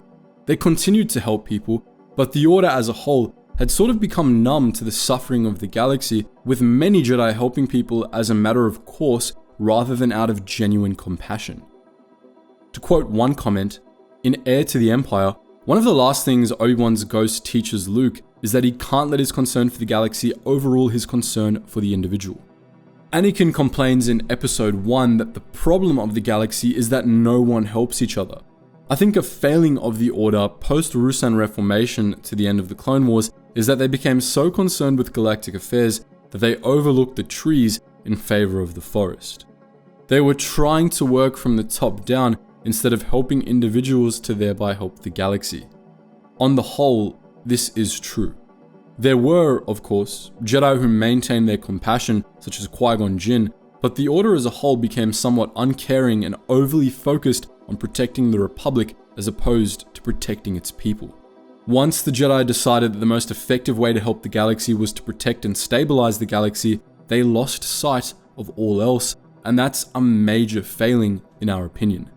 The Jedi still helped where they could, but as another comment pointed out, they were quick to just brush over cases where they couldn't, and while caring about those cases wouldn't have changed the fact that they couldn't do anything about them, it might have led the Jedi to question the righteousness of a republic that left them without jurisdiction to help some of its people.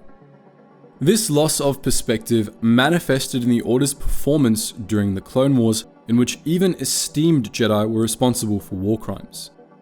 Now, the whole Jedi war crimes thing is largely a meme, and when it came to really serious things, the Jedi did hold their own accountable.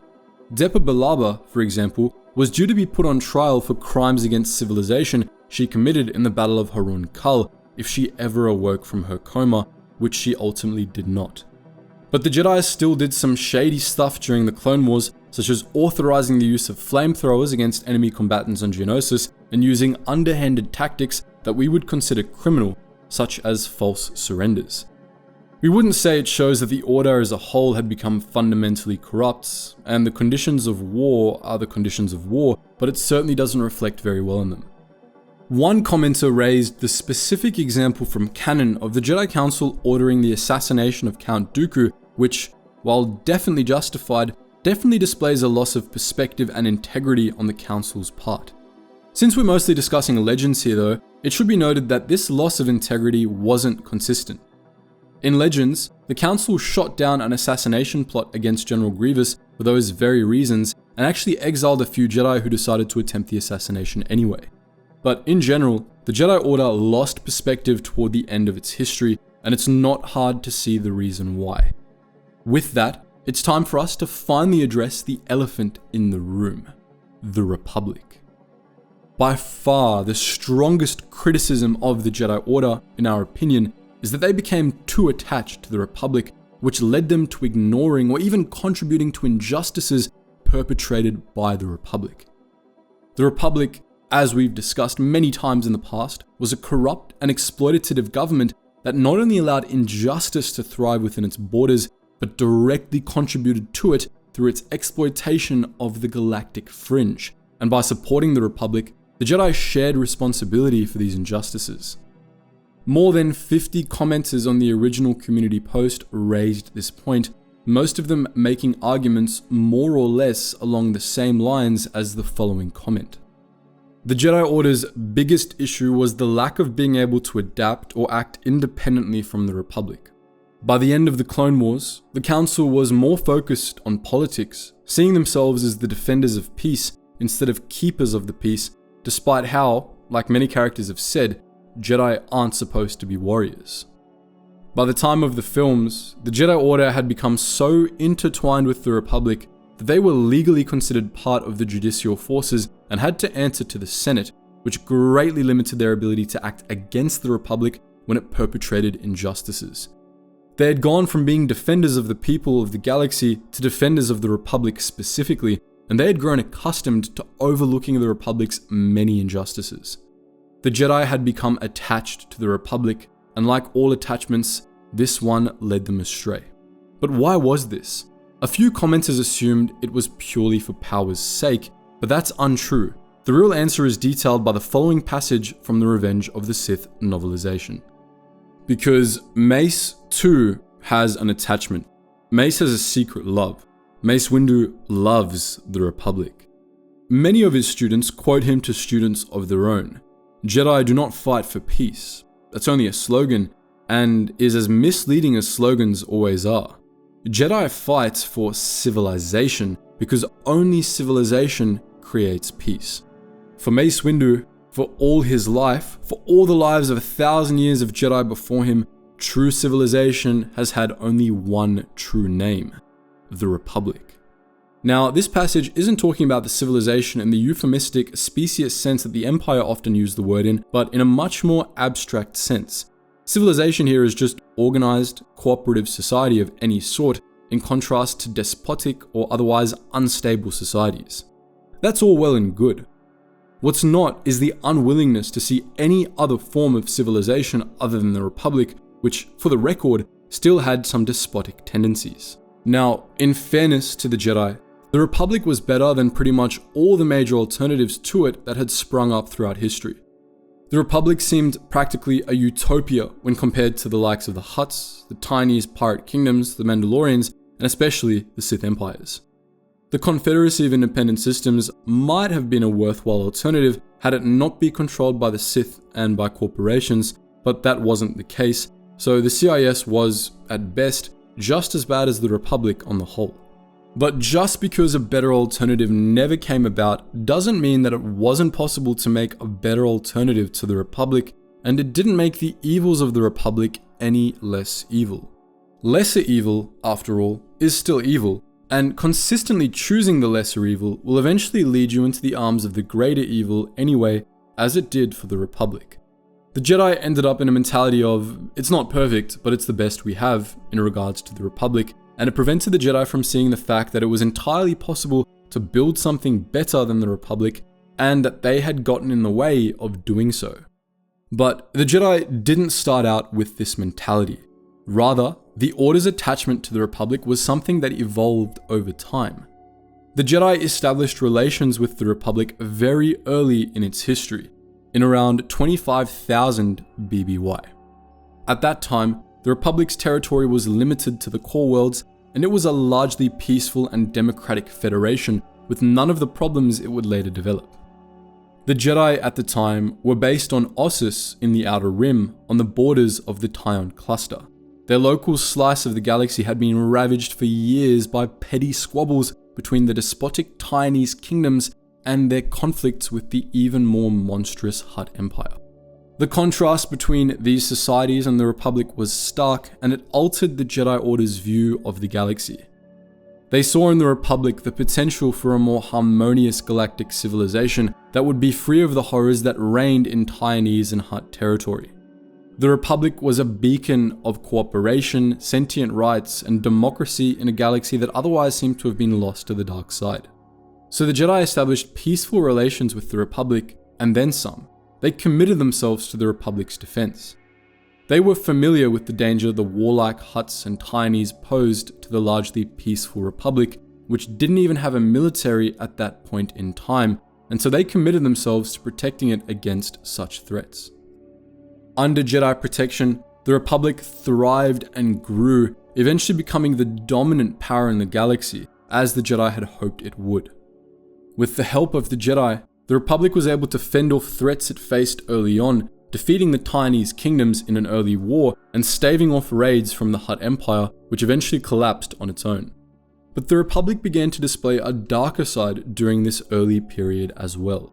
At the end of the Tynese War, it subjected Decevro, the capital of the Tynese kingdom that had started the conflict, to an unnecessarily brutal orbital bombardment. As it expanded into the Rim, the Republic began to turn a blind eye to the depredations of powerful core-based corporations which exploited whole sectors and devastated planets. And at one point, as we discussed earlier, the Republic was even taken over by a fanatical anti-alien cult that embarked in genocidal crusades across the galaxy. The Jedi were horrified by these injustices, and unlike the Jedi of later years, they responded to them. After the bombing of Decevro, the Jedi Order threatened to break ties with the Republic altogether, prompting the Republic to dissolve its military and make amends to the Tynese worlds. Jedi Knights patrolled the outlying sectors of the Republic, battling injustice regardless of the perpetrators. And as we said earlier, the Jedi were responsible for bringing down the Pius Dea and bringing an end to the Republic's crusades. For most of its history, the Jedi Order wasn't afraid to cut ties with the Republic in protest of injustice perpetrated by the Senate. This had a profound effect on the Republic.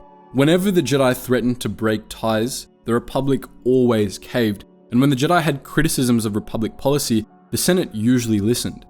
This was why the Jedi stuck with the Republic for so long, because for thousands of years, their affiliation with the Republic allowed them to have a positive influence on it, curbing its injustices and improving it from the inside.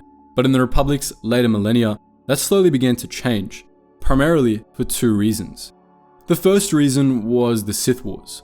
Beginning with the Great Hyperspace War of 5000 BBY and continuing to the 7th Battle of Ruusan in 1000 BBY, the Jedi Order spent 4,000 years protecting the Republic against the various Sith empires, as well as from the depredations of the Mandalorians.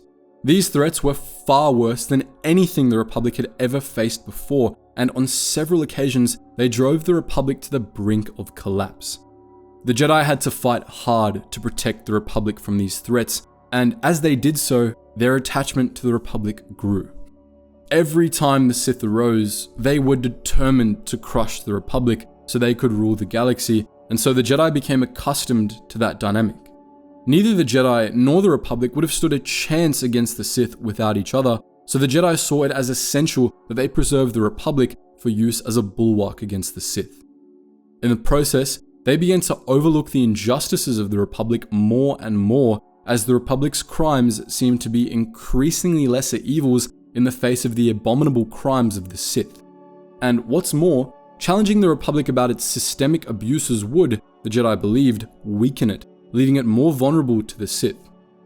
Thus, over the course of 4,000 years, the Jedi became more and more entwined with the Republic. During the latter half of the new Sith Wars, as the Republic started to fracture, the Jedi even took over the Senate to prevent it from crumbling, such that the positions of Supreme Chancellor and Jedi Grandmaster became synonymous for a few centuries. That and many similar measures were necessary to prevent the Sith from taking over the galaxy, but they nonetheless made the Jedi's attachment to the Republic so much worse. There was another factor that contributed to this growing attachment as well: the Order's change in headquarters from Ossus to Coruscant after the destruction of Ossus in the Great Sith War. This not only brought the Jedi Order physically closer to the heart of the Republic government, but it also made them much less independent. While the Order owned Ossus and had complete control over the planet, they didn't own Coruscant. Rather, the Jedi Temple on Coruscant was practically owned by the Senate, and after the relocation, the Jedi became dependent on the Republic just for day-to-day operations. The Jedi could hardly threaten to break ties with the Republic when they were based on Coruscant and relied on Republic support to operate, and so the relocation greatly diminished the Order's capacity to reign in the Republic. The end result of all this was a Jedi Order that, after the Ruusan Reformation, formally became part of the Republic, subject to the orders of the Senate. This was the end result of the Order taking over the Republic during the New Sith Wars, and it not only directly led to the Order's destruction and the triumph of the Sith, but it also led to the Jedi becoming utterly unable to confront the Republic's injustices to curb its abuses. In the final millennium of Republic history, this led to widespread corruption across the Republic, unchecked exploitation of the Rim by the Core, and many other abuses that ultimately led to the Clone Wars. Shamefully, the Jedi played an active role in a number of these abuses. Let's look at 3 that were brought up by commenters.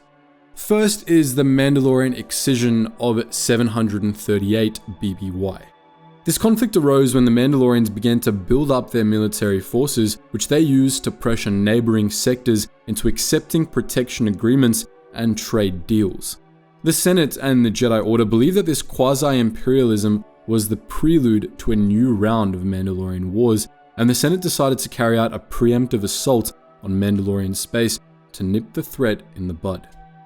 The Jedi led the judicial fleet sent to carry out this assault, which saw the Mandalorian armies utterly annihilated and several Mandalorian worlds bombed into radioactive white sand deserts. Following this campaign, the Jedi installed a puppet new Mandalorian government that elected to join the Republic, much to the ire of traditionalist Mandalorians who saw this campaign as a cowardly and unjustified attack on their people. Now, we should clarify that the Jedi were right to nip the thread of a new era of Mandalorian expansionism in the bud. When they went to war, the Mandalorians were brutal, and a second round of Mandalorian wars would have been disastrous for the galaxy. All the same, The Mandalorian excision went way too far, and the Jedi should have reined it in.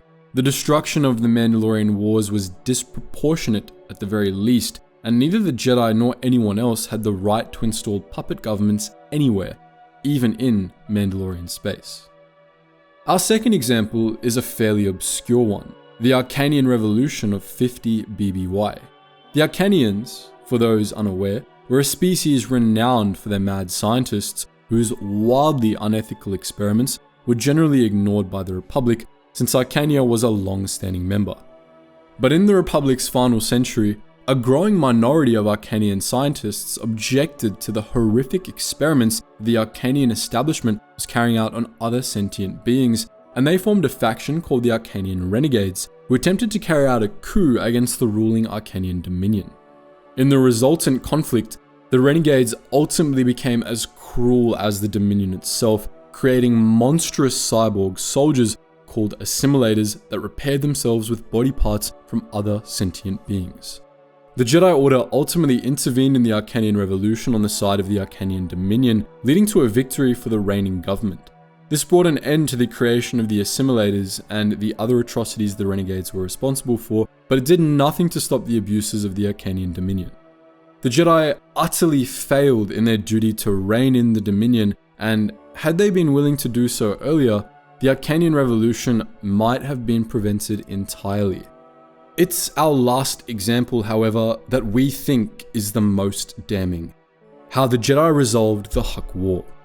This conflict began when the planet Kali was invaded by the insectoid Yamri, known to the Kaleesh as the Huck, who wanted to enslave the Kaleesh. The Kaleesh, led by the warlord who would later become General Grievous, fought back and were eventually able to drive the Yamri off-world. After liberating Kali, the Kaleesh took to the stars and razed the Yamri's colony worlds in retaliation.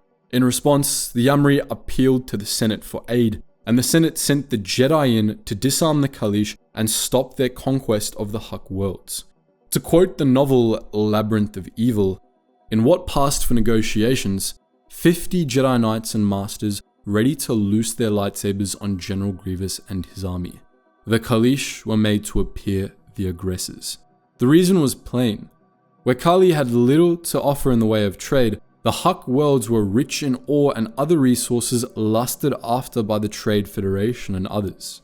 Chastised by the Republic, the Kaleesh founded. Sanctions and reparations were imposed. Traders avoided the planet. Grievous's people starved and perished by the hundreds of thousands. Now, the Jedi were unaware of the full circumstances of the Huck War, and they were led to believe that the Kaleesh had actually been the aggressors. But as their own code bid them to, they could have at least done some basic investigation into the situation before blindly carrying out the will of the Senate, which was evidently motivated by greed and not justice. And even if the Kaleesh had been the aggressors, that the Jedi assisted in sanctioning the planet to the point where hundreds of thousands starved is absolutely inexcusable. Such sanctions were no different from the Kaleesh raising Yamri colonies as an act of revenge. All told, the Jedi Order's close relationship with the Republic made it party to injustices that it should have prevented. This was a major institutional flaw of the Jedi Order. It undermined everything the Jedi stood for, and in the end, it brought about their demise as an order. There's one other major knock against the Jedi for us to cover: their treatment of droids.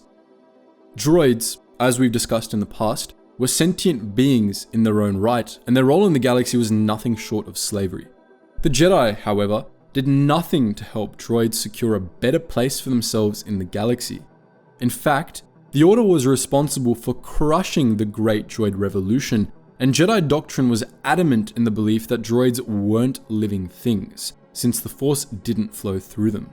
This, to be clear, is not exclusive of the Jedi.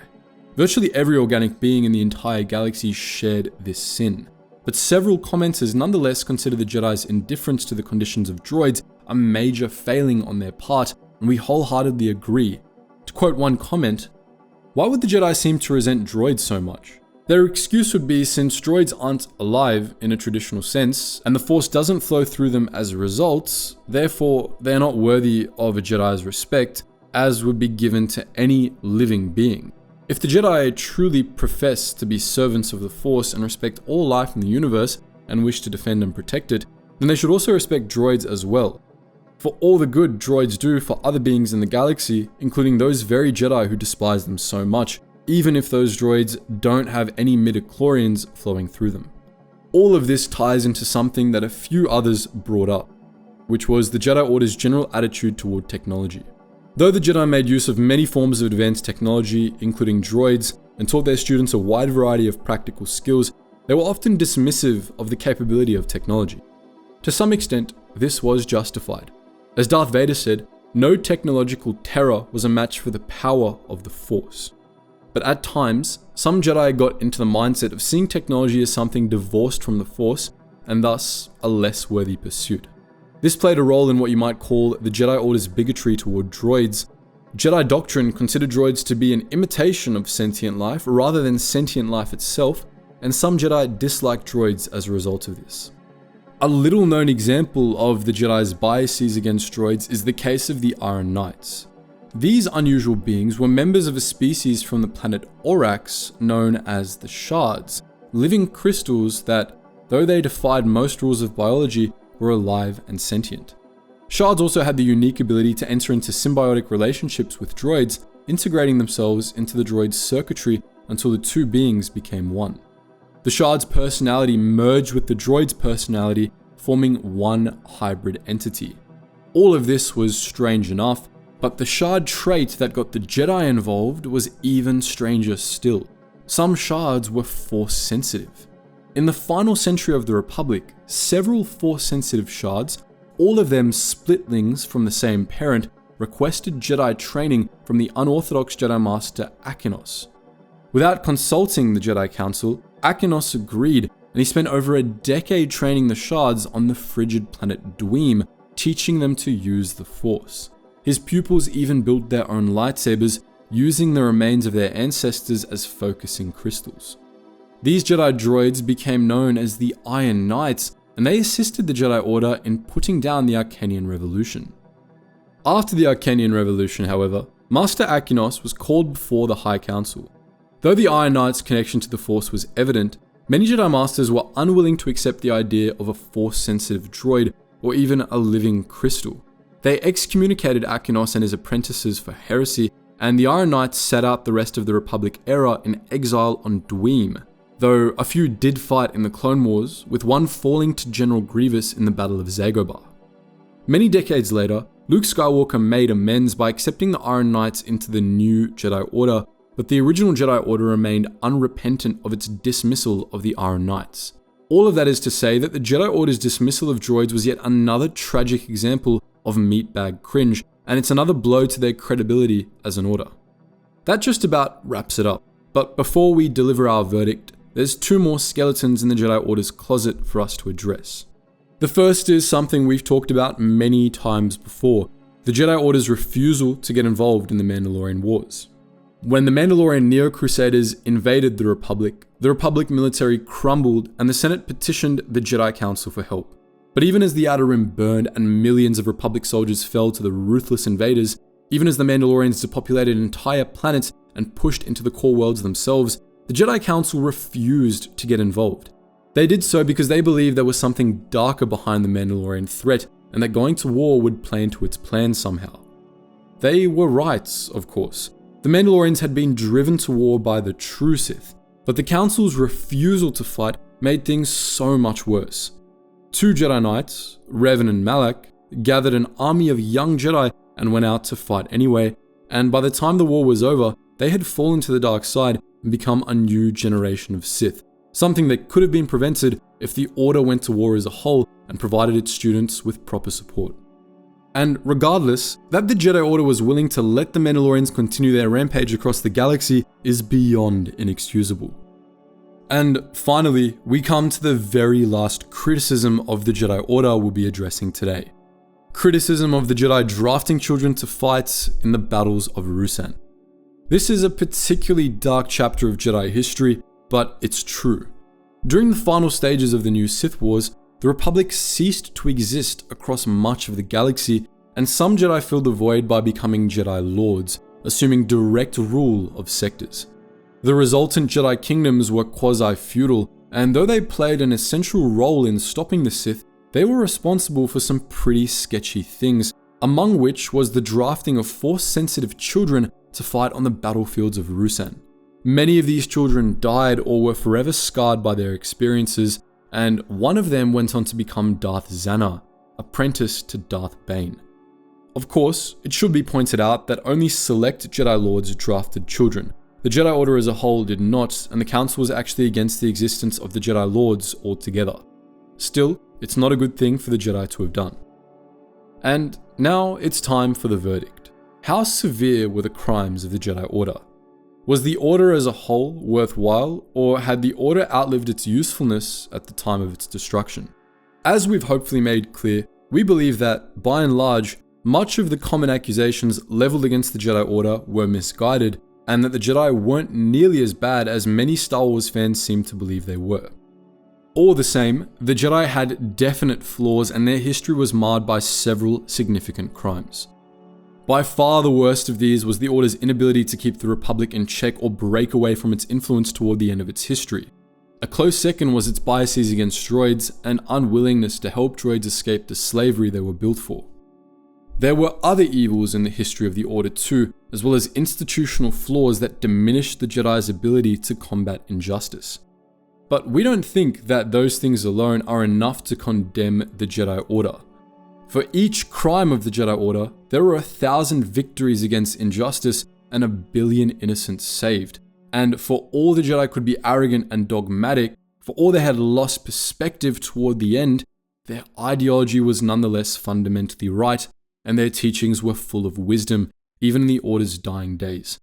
The Jedi Order was not only worthwhile, but an unambiguously positive influence on the galaxy. But that's just our take. As we said earlier, we invite you to deliver your own verdicts. We've presented the arguments against the Jedi, as well as our refutations of or contributions to them. As always, you should make up your mind for yourself, and we invite you to post your thoughts in the comments section below. Anyways guys, thanks for sticking around through this mammoth of a video. Hope you enjoyed it, and hope to see you in the next one.